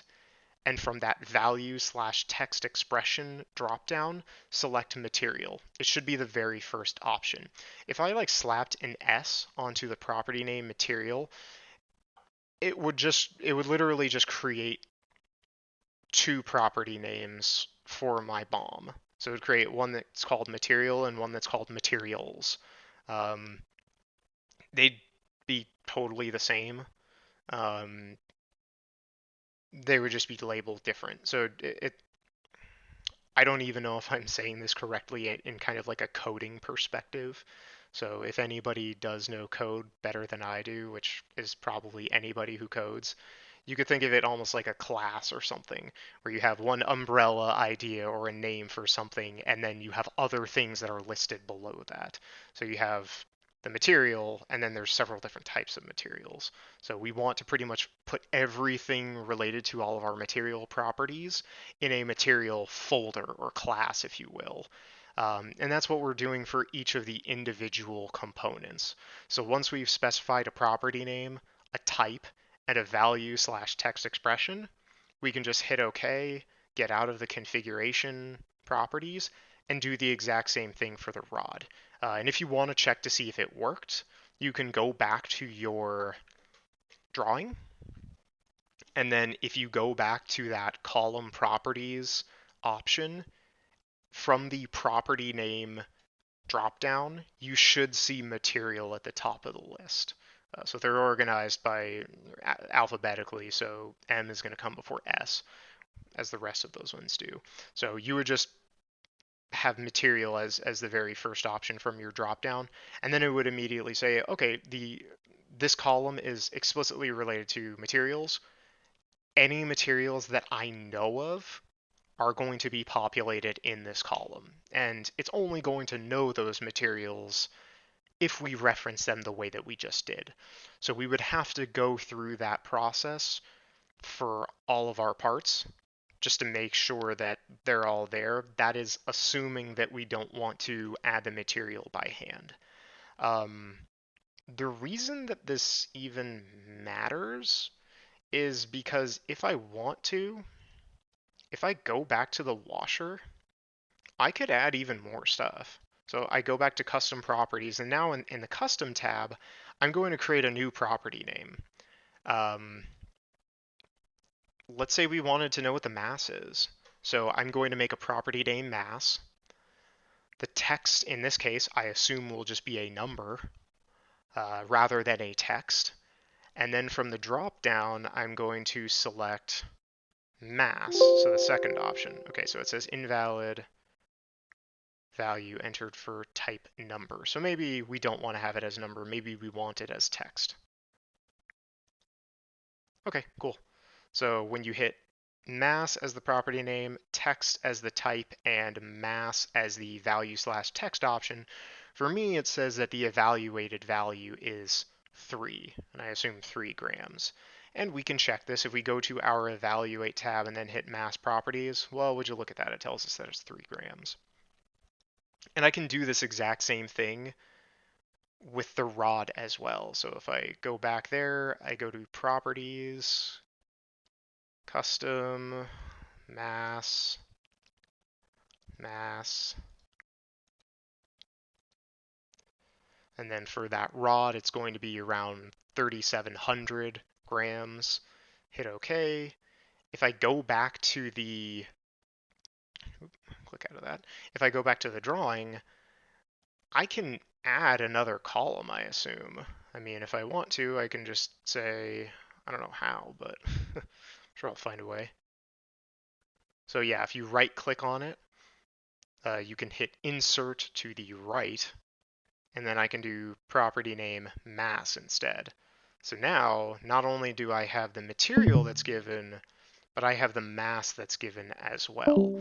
It's not showing a mass for the hex bolt just because that information is not readily apparent. So what you might have to do is you might have to find out what that mass value is in your assembly. So what I would do for something like that is I would just click on the hex bolt and then hit mass properties. So if you click on the hex bolt and then hit mass properties, uh, it should say in that blue box at the very top, solid or hex bolts underscore or blah blah blah.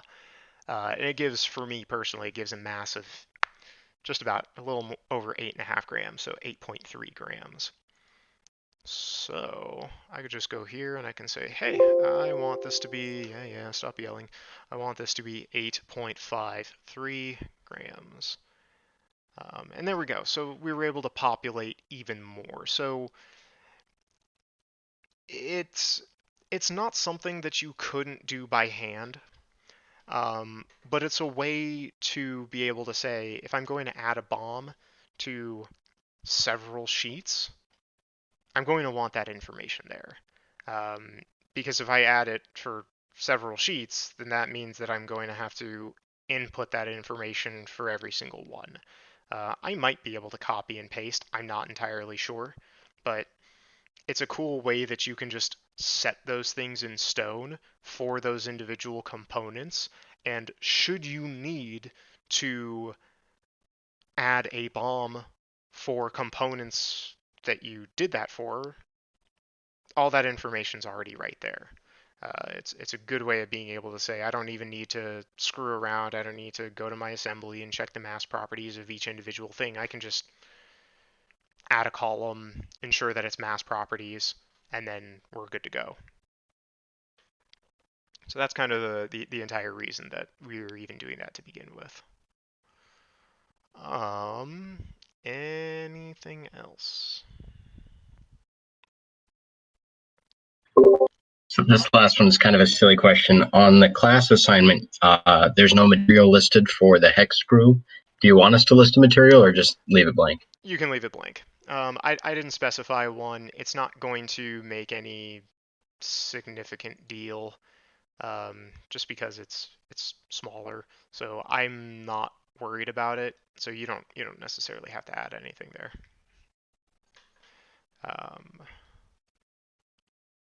Yes, and I did add at least a little bit more information in the second image.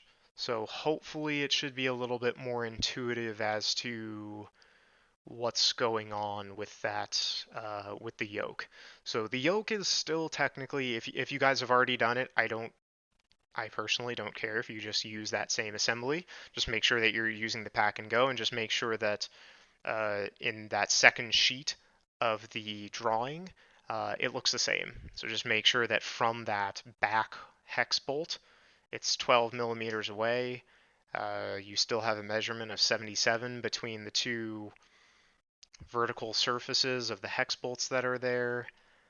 For the very first drawing, you have your exploded view. We still technically have kind of like a coordinate system and a center of mass listed. The center of mass should just be very slightly different than what it was before, but by and large, most everything here is the same. Something that I just remembered. Some of you possibly might be wondering what the heck those lines are all about. So before I forget, it's very quick if I remember correctly. Let's go back to just this drawing that we had here, or not even drawing, but this assembly that we had. So I'm going to go back to my exploded view. So I'll double click on this guy, and then I'll double click on the very first one. And I believe if you right click on your exploded view, then kind of one of your middle options, it should be right below the edit feature, says Smart Explode Lines. If you click on that, then you'll kind of see a whole bunch of funky stuff. At least for mine you do, because I did that very slight rotation, if you remember correctly. But it is just showing all the different stuff that's going on to kind of depict the nature of this explode. So I don't necessarily think that anything needs to be adjusted here. I mean, you can kind of play around with some of these settings, but by and large, I wouldn't consider it to be a necessity. But if I just hit OK on this, and then I believe it should show up in the drawing as well. So if I go back to the drawing and then I hit sheet, then yeah, you're able to see those dotted lines. I would like those to be there as well. I'm not going to be a major stickler about it, but it is a good way to be able to see what's happening with your features, or rather with your components.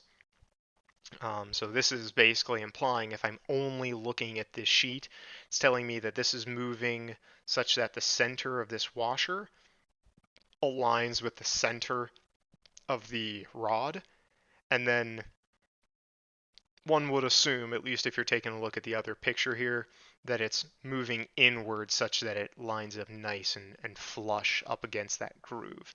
And then similarly for the screw as well, it's just going to move down and then go into the hole or slot. So it's more just kind of like a cosmetic thing to pay attention to. That's pretty cool, pretty neat. But I wouldn't say that it is super necessary. It's just something else to add if you want to be fancy.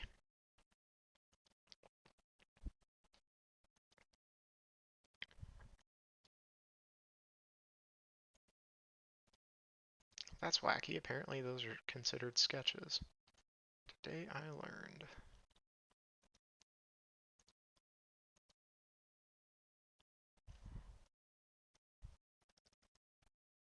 Smart dimensions too?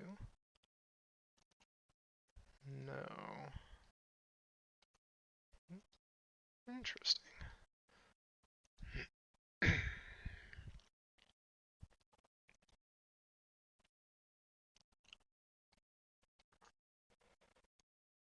Let me see. I don't know if I added. Yes. Okay. So I did add those in the diagram for in-class assignment 8.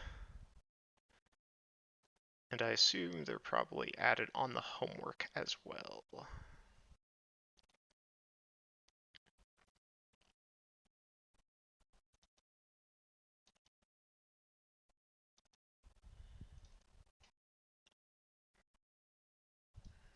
I didn't add it to the homework. I'll make sure that gets added to the homework. Before anyone asks, because I assume someone might, uh, I'm not going to be very uh, strict with regard to with those smart lines. So the lines that you see coming from the bolt into the bolt hole, or from the yoke to the adjusting pin and then down. I'm not going to be very serious about any of that. I might just look at your guys' assembly just to see how you exploded it, or how you did it, because that is the idea there. You are not easily going to be able to create a view that looks like that without doing an explosion. So, Hey Ethan, what's up? I have a question. Yep. Item to connect for route line. What do you click on? Ooh, so what are you trying to do one more time? Route line. What do I click for the items to connect box? The items to connect box. I'm not sure what you're talking about. Maybe I'm Do we misunderstanding. do the route line or the different parts? And how you did the line? Like these lines here. Yes, yeah. Okay, yeah, the explosion lines, yeah. If you want to add those, you just want to right click on the explosion view. So it can't be the configuration, it has to be the actual explosion. So it's almost like the subfolder of whatever that second configuration you created. And then it should be titled Edit Smart Explode Lines. When you click on that, it will take all of the lines that have already been created, or not even all the lines, but just all of the components that have been moved based upon that explosion.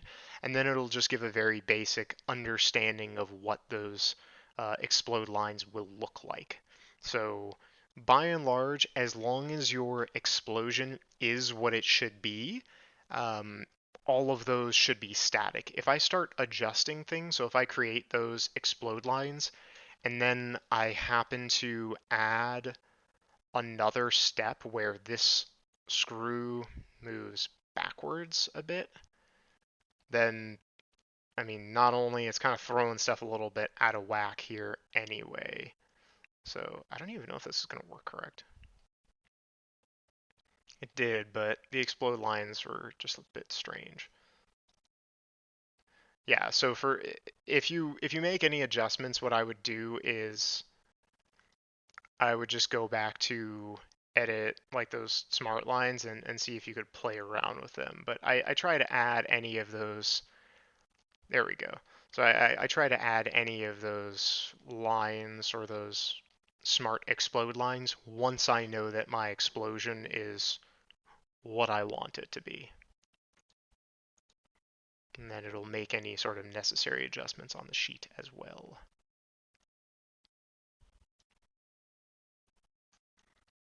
It's kind of neat.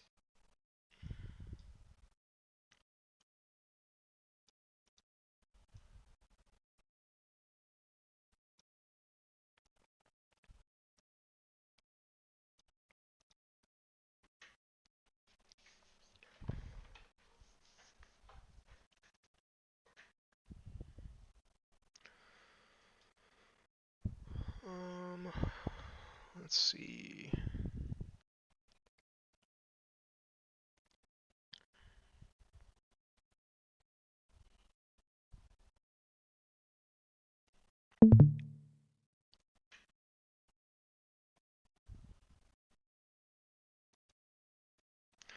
So, okay, so I know that we kind of finished up pretty quick.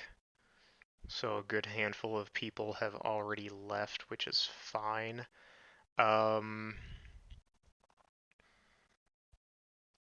do do a good bunch of you people hopefully have calipers?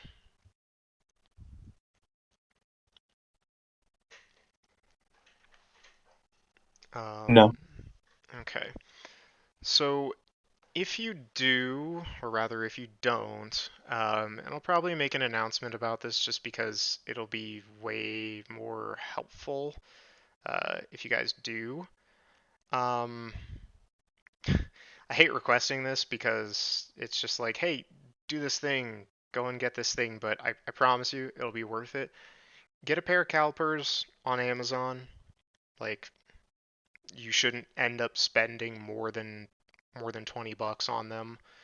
Um, I have like some carbon fiber ones that I got on Amazon for probably about 10 bucks. It's pretty cheap, but if you get a pair of digital calipers, it'll be well worth your while. Um, the reason I say this, two reasons really. First of which, I guarantee you, if you do not use those calipers just for measuring random stuff or actually utilizing them for an engineering class, I don't know what the hell UNLV is doing anymore. Uh, because you should be using those for any sort of design projects or anything like that. The main reason is because for the final project, I will be expecting you guys, what I'm probably going to do is just to save myself from thinking up 20 different assembly type things. I'm probably going to put most of you guys into groups, or all of you guys into groups, and then I'm going to give some of you guys a specific thing to make. It's not going to be anything big, it's not going to be anything that's too complex, or rather, I'm not going to try to make it too complex. But I mean, these are just kind of some preliminary details. I'm going to be asking you guys to take something that that would just generally be kind of like a household item, and you guys are going to be from scratch creating the parts, creating assemblies, and creating drawings. So I hate that there's only 9 people here, but it's totally fine. That just means you guys are hearing it first, by and large. Um, but that's going to be the idea behind the project. So I'm going to assign some groups. I'm going to make sure that you guys have some sort of item that you are creating, and you'll have to, kind of like what I said, start from scratch, and then pull it apart, figure out what's relevant, and then create an assembly with mates and drawings and all that stuff. So that's why there's 3 weeks after the 19th, so 2 weeks from today. That's why there's 3 weeks for the end of the semester for you guys to literally just create something, make a project, get those engineering juices flowing. So that's kind of the big recommendation.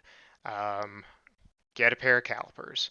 They're fairly inexpensive. Honestly, if you need some help as to like getting a pair or finding a pair, just let me know, and we'll work it out. But I I am going to be hoping that when I put some of you guys into groups, y'all will be cooperating, talking to each other. I think some of you guys are already kind of doing that to a certain degree, so that's good. But talking with each other, hopefully splitting up the workloads. So and so will create this, such and such will measure this, and then kind of working as a legitimate engineering team to put something together. Um, it's obviously not going to be on the scale of like a thesis or an engineering design, but I mean it'll be something where you guys will have to be working with anywhere between like 3 to 6 or 7 different parts for an assembly. So I want you guys to be prepared and considering that as we kind of near the end of the semester. And I'll post more details about this stuff probably sometime between this lecture and next. Worst case scenario, I'll mention it at the beginning of class next lecture, just because I don't really have too much prepared next lecture, other than just some kind of cleaning some stuff up, making sure that if there were certain things that I missed that I deemed important, which I can already look at least 2 different things, we'll be going over that. There likely will not be a homework assignment, so just take these last couple homework assignments as just filling in the gaps for there not being homework assignments after this. Hence why these ones kind of have more weight to them. They have more points behind them. So hopefully that is some reasonable information.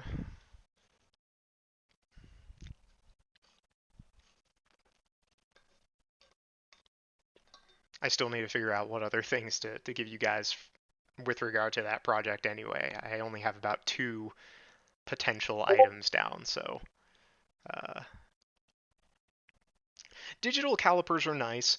Um, I'm fairly certain that a lot of you guys, at least if y'all have taken like Physics 1 or Physics Lab, they kind of go through like reading calipers, I think. I don't actually remember. I mean, if I'm being completely honest, I have no idea how some of the labs are even working these days. I think they're just giving you guys data, but besides the point. Um, if you want to save yourself some time and some effort of learning how to read or reread calipers, just get a digital pair. Um, like I said, you should not be spending more than $20 on them. Anywhere between $10 to $20 is more than enough. I unless you know that you're going to be using them a whole lot more, then do whatever the heck you want to do. But I want to make sure that you guys are getting something that you'll be able to utilize not just for this class, and it's not breaking the bank. I mean, thank God that we didn't have to use the book. I kid you not, I probably cracked open that book maybe twice. And that was at the beginning of the semester, and I have no idea what sort of stuff is still in there. So whether that book has any sort of relevant information that could trump whatever I've told or taught you guys, then I guess I'll find out if I ever decide to open it up. But until then, I think by and large, most of the stuff that I've gone through for this semester has been what I've wanted you guys to know and understand.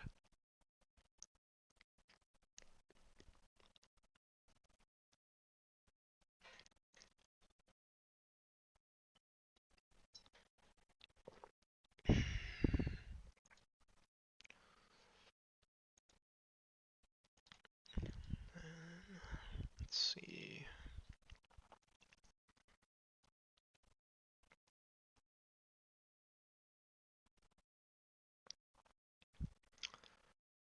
Yeah, and that's really all I have for tonight. So I mean, I'll stick around probably for another 15-20 minutes. I know I've been kind of calling these lectures a little bit earlier, but by and large, I think you guys know that you can just send me a DM at any point to ask any questions about stuff. So I'll stick around for a little bit more time, and then we'll call it around like 7:55. I have a question, Ethan. What's up? The view for the the one you have selected right now on your screen, Let me go back to my orientation is just off. I can't get it to line up the way you got it. Mm-hmm. How Okay. do I change it? Yep. So that's a good question. I wasn't looking at Discord, so I don't know if you were in the call at the time, but that is totally fine because I screwed it up the first time around, so I had to spend a couple minutes making that necessary adjustment. So if I go back to the default, I said default. Okay, there we go. If I go back to my default, basically, if we already have this assembly all nice, generally speaking, your rod should be a fixed um, entity currently. Um, but what we can do is that if you think about it just like this, we could think about this entire thing as like a rigid component. So that means if I just ensure that everything here is selected, then I can adjust this entire thing appropriately. I don't think that if one component is fixed, if it will still move. I don't know that for sure. So what I might actually do is I might actually just see if that does happen. But I selected everything. You could either select it just by highlighting everything, like dragging a box around all of your components in the screen, or you can just Right. control select them on the left-hand side. And if you go to move component, you can either hit move component or you can hit the little drop down, and the necessary one would be rotate component. So I always like to look at the global coordinate system that we have at the bottom left and say, if I look at this as if I'm looking directly at that coordinate system, kind of 45 degrees from each of the axes, is this the angle or is this the view that I want it to be? So you might have it in an orientation where it kind of looks something like this. Or if you look at like your coordinate system, the coordinate system is off. So what Yeah. you can do is if you have rotate available, then you can select. I wouldn't do a free drag. I would do by delta XYZ. This allows you to select a very precise measurement to rotate your object. So what I would say, and this just requires you to kind of stare at the coordinate system and then stare at your geometry and say, okay, well, what is this rotating about? Or what do I want it to rotate about? So if I want this to be pointing kind of perpendicular to how it is now, almost in the X direction, I would want to rotate it about the Y axis. So this might just be a little bit of finesse, but I don't think it really matters that much because I'm just going to put 90 degrees in there, and when I hit apply, okay, so that's an important thing right there, because right now it's saying that it said that it wants a component to be selected, but it's likely doing that because this is still labeled as fixed. So I'm going to make sure that my rod is now a float component. So I'm going to go out of this menu and I'm just going to right click on the rod and then hit float. Oh, Yeah. stop. There we go. I didn't even know that you can change it per configuration. So we'll just do all configuration since it doesn't really matter. But kind of a necessity here is ensuring that your things are underdefined. So I'll go back to, or before that, I'll highlight everything. We'll go back to rotate component, and then instead of free drag, we'll select by delta XYZ. Now, if we do a 90 degrees and hit apply, it should rotate things accordingly. Okay. And you can just keep hitting apply until it hits the correct angle that you want. So if you like kind of go to your isometric view, then I would literally just play with these numbers until it looks how you want it to. So if you need to start rotating it about, say, like the z-axis, I don't know how or why, you could still do that though. But otherwise, it should typically be just like one of your axes that you need to rotate it about. You don't even need to consistently change this number. I would literally just set it at 90 degrees and keep hitting apply until it's in the orientation that you want it to be. I don't know why these lines appear, but it's just a graphical error. When you click out of it or you hit OK, they go away. And then don't forget to just fix the rod one more time, or fix whatever the base component is, and then everything should be good once more in your diagram. Yeah, sometimes the nice thing uh, about assemblies is that technically it's kind of just in a 3D space. So you can just say, I'm just going to rotate this however I want or move components appropriately, um, which is not as easily done for an individual component. Like if I were to rotate like the washer, it would kind of be considered like a feature, which is super weird, but that's just how it is. I think you literally need to go into like the insert. I did it the other week. It was really stupid, but you can do it. It's in like insert features, wherever the heck features is, third from the top, and then it's like near the bottom where it says like move copy. And then you can technically just select a body and rotate it or move it accordingly. There's really no reason to do that for an individual component, but for an assembly, it might be necessary since those components are just kind of floating in midair. Gotcha. Thank you, Ethan. Gotcha, no worries. For a circular object like that, how do you know which axis to use?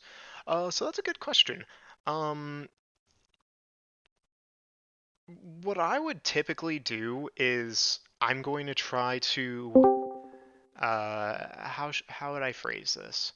Um, I would want to orient my part with respect to my view.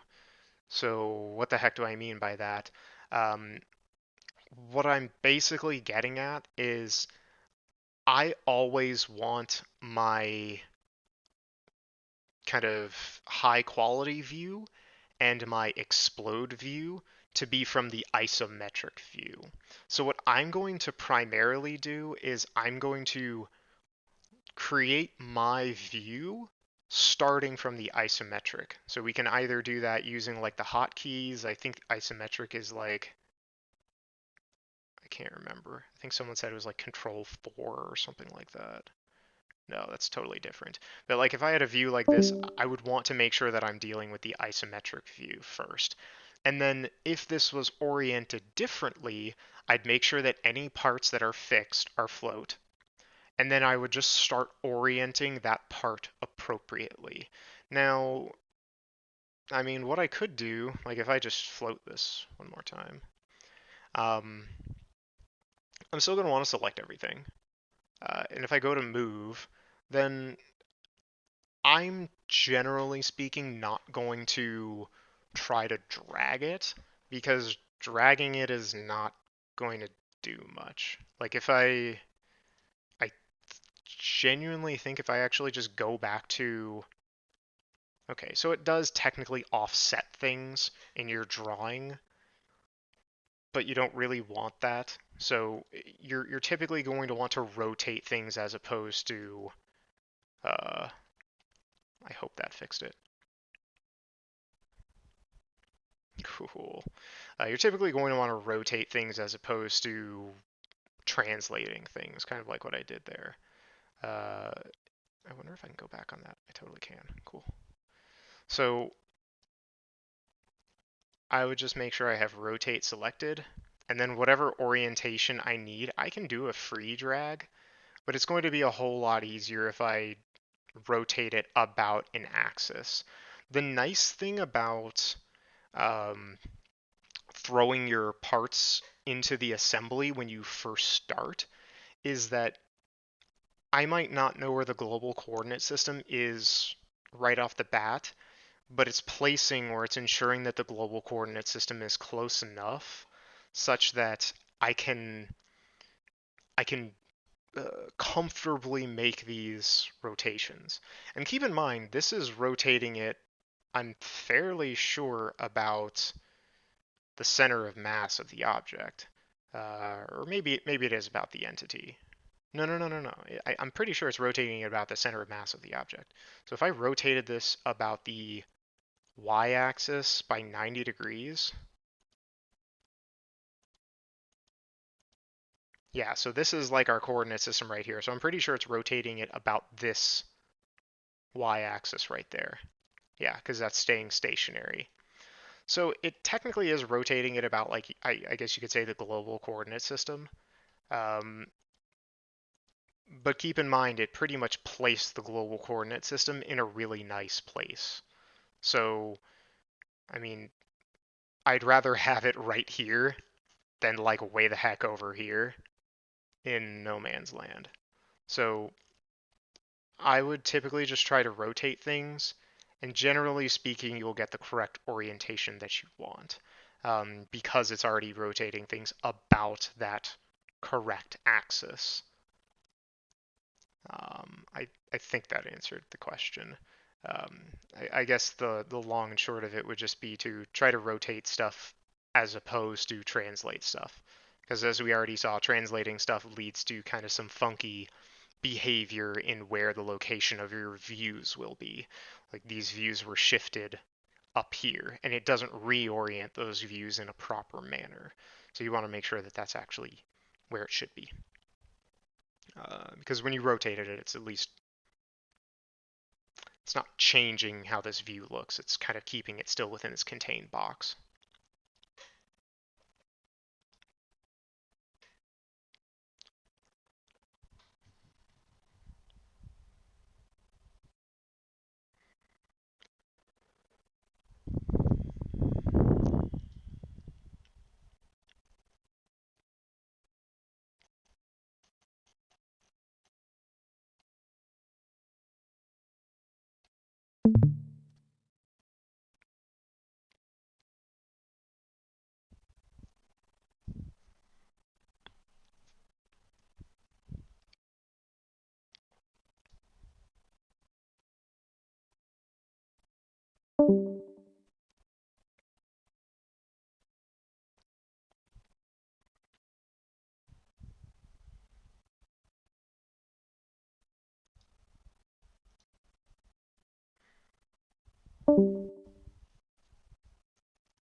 I got one last question. What's up? Even move the component and the lines to the exploded view.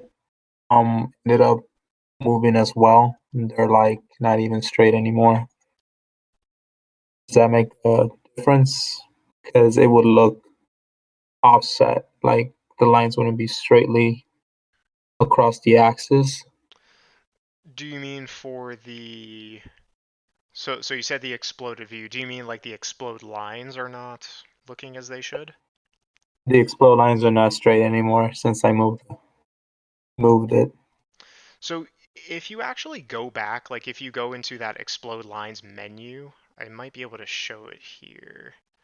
Yeah, here. You can always just like redo the explode view, or not even redo the explode view, but redo the explode lines. So if you, what did I do? If you right click on the explode view and then hit edit smart explode lines, then at the bottom there should be something that kind of is a selection of all the different explode steps that you did. So I can click and select certain ones that are supposed to be there and ones that are not. Um, if you've added more explosion steps, some of them might be unchecked here. So you would just need to make sure that they are checked in this box. I think that might be what you're asking. Or I think that might be helpful to what you are asking, but I'm not entirely sure. It's just a nice little way that you can kind of update those explode lines if they were not either in the correct orientation or weren't working as they should. Okay. Other than that, I think they should be fine regardless. Let me see. In terms of edit feature.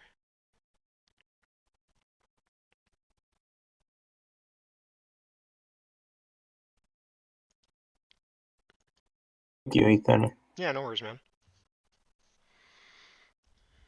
I don't even play with some of these explosion ones much. Like I don't even really haven't messed around with like the radial. This is kind of cool as well, from my understanding.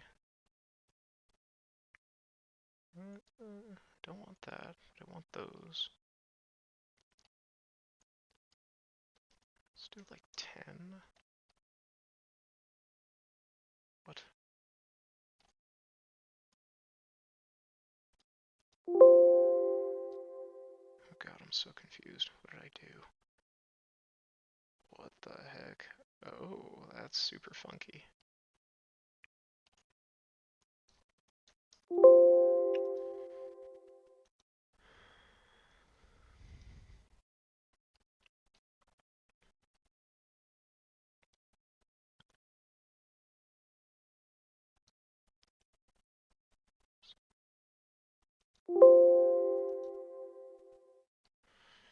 Yeah, this one doesn't work well with that radial explosion.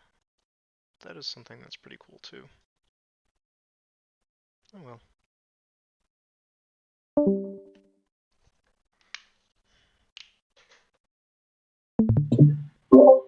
Sorry to bug you one last time. You're fine. I've run into this little issue where I think my assembly might just not be in the right orientation to begin with, because when I'm pulling up my right view and my top view and my front view, my whole assembly is just like twisted. Does it just look totally different? Well, it doesn't. It's not that it looks totally different. It's that when I get my right view, it looks like an isometric view from the right. Oh, interesting. I'll see if I can send a picture of it real quick. Yeah, either send like a screenshot or share your screen, either one. I am curious. Oh, I can share my screen. That's cool. You Okay, should yeah, be I'll able try to, that. yeah. Then I can just tune in. Um, If you look kind of on the bottom left of Discord, kind of right above your Discord username, it should say either video and screen. If you click on screen, then it should give you the list of options of what you want to share. There you go. Oh, are you seeing mine? Come Because on, come on, come on, come on, come on. I just got an error message. So, okay. Stream is paused. Let's minimize their application. Yeah, now it just keeps giving me this like constant error message. And I don't know how to make it go away. Because every time I just click no, it just brings it right back up. Give me a second. I might have to get out of Discord. No, it's fine. Yeah. Nope. Give me just a second.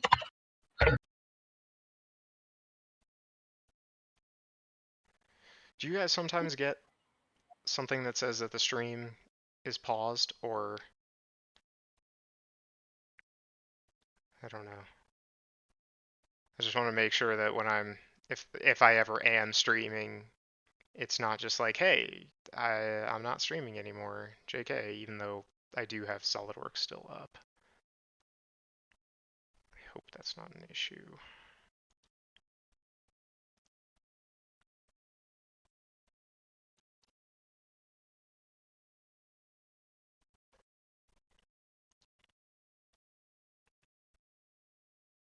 Assembly never shows up. I have to reclose SolidWorks, open it back up again, pick my assembly, and then like make a drawing from it and start all over.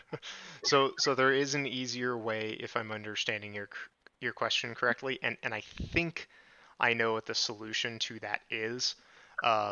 Basically, what you want to do is if you go to your drawing, you really just need to hit the rebuild button. I need to close out of this menu first. There's a couple different ways that you can rebuild things. So when you go back into SolidWorks, it should rebuild everything. But I think sometimes when it does rebuild, it automatically cancels some of the views. So if you see this button Well, up it's not that top it here, cancels my views, it's that it won't let me select any more views. It'll update the views that I've got. will some of But, them end up disappearing? well, you know, when you, like at the very beginning, when you're like dragging and dropping views onto your sheet Yes. from your like component list, that's what Oh. disappears. Yes. So this is gone now, correct? Yeah, that's gone. Hit this green button. Then it populates. Nope. What? And then when I go into like the view palette, that's blank. I can like then there's those three little dots next to the refresh button that lets you find a file. But when I go into my and I choose like the assembly file, like it just doesn't. So it still doesn't show up with anything here when that happens? No. So I have to like close everything, reopen the assembly, and then like from the assembly, like click to make a new drawing. And if I change anything in the assembly, then it's all gone. What the heck? So the only thing that I can think of is that right now I'm hitting refresh and it's not doing anything, but that's because there was nothing selected with this drop down. So this drop down is just showing me all of the parts and assemblies that I currently have open. So I can start adding like palettes for that.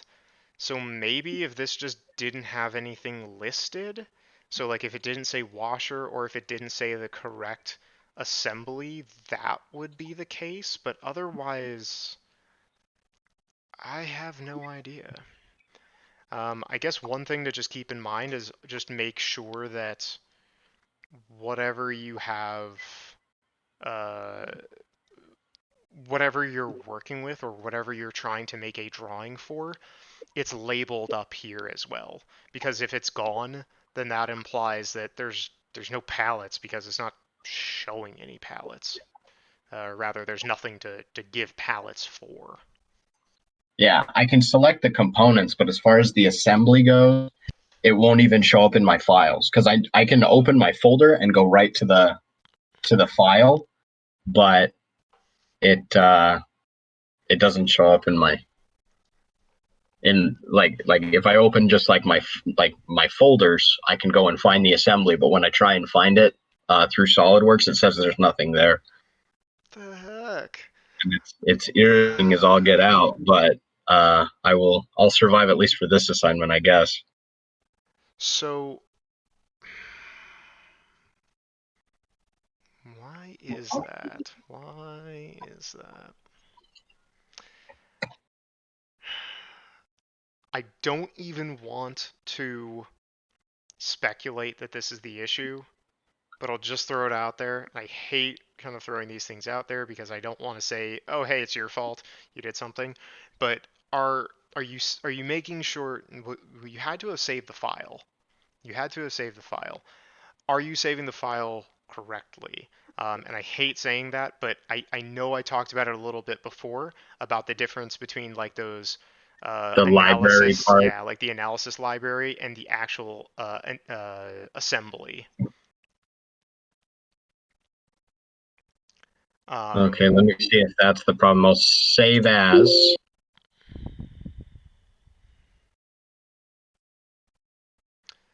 Yeah, and it saves as a SolidWorks assembly, which is okay. .sldasm. Yeah, so that is the correct one. What the heck? That's stupid. But it might just be, you know, it's silly, but I'll I'll look into survive. it. I'll look into it because that should not be happening. And I mean, like, I get it. It's something that can be worked around, but you know just as well as I do that splash screen takes time.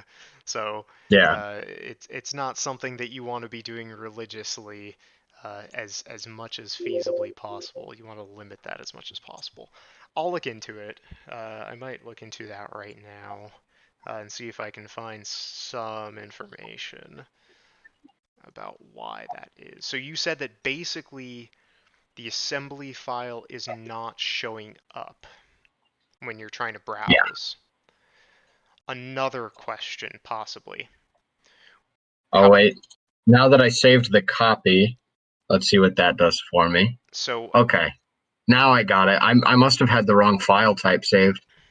Well, not even that, but I do have another possible, and this actually shouldn't make a difference because they both show up when you save the file, or rather when you click those three dots, the first options that come up just say SolidWorks file. So it's technically allowing you to specify SolidWorks parts and SolidWorks assemblies, but you could feasibly just explicitly say, I only want to look for things that are assemblies, not parts or not just files in general. So it might have to do with the file type selection, but there's no reason that that should actually be the case.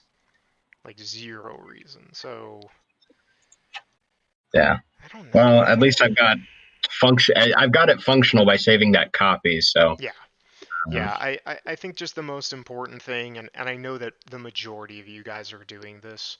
Um, I just wanted to find a fix for anybody that was still having those issues. But the thing with saving it as an assembly as opposed to an analysis library, I mean, hopefully everybody is making sure that they're doing that now after I mentioned it. And I'll, like I said, I'll see if I can find anything that talks about the files not showing up. The only thing that I can possibly think of is that it would just be saved in a different location, but that doesn't make sense. Like I I know that some people are a little bit more tech savvy than others, but I know that the majority of you guys after doing this for what, like 2 months now, have enough sense to be like, okay, where the heck did I just save that file? Um, uh, and I would assume that the majority of you find it or know the folder that you put it in. So it just kind of boggles my mind yeah. if it's just The not weird thing there. before was that I could go into the folder and look at the assembly, Yeah, but then when I went to go find it through SolidWorks, it was like, sorry, bud, there's nothing there. that's so stupid. Ah, God, dang it. Okay.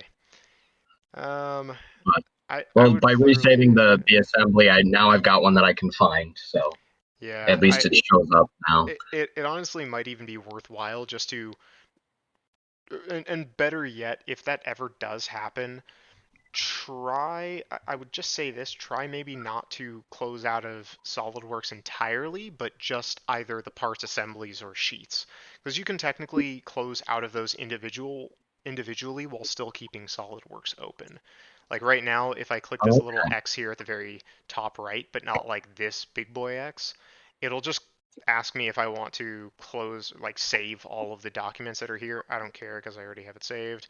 I can close out of this part, don't care. I can close out of this part, don't care, shut up. I can close out of this one, whatever. And I'll just have like this splash screen where I can still open up files or open up assemblies and other stuff. So I don't know if it functions as like a real true refresh, but it might be enough to get the drawings head together. yeah. Hopefully that's the case at least. Um, that's still weird that it would be very, very temperamental like that. Yeah. Oh, cool. Well, hopefully that is as sorted as it can be. And if you're still having issues with that, just let me know.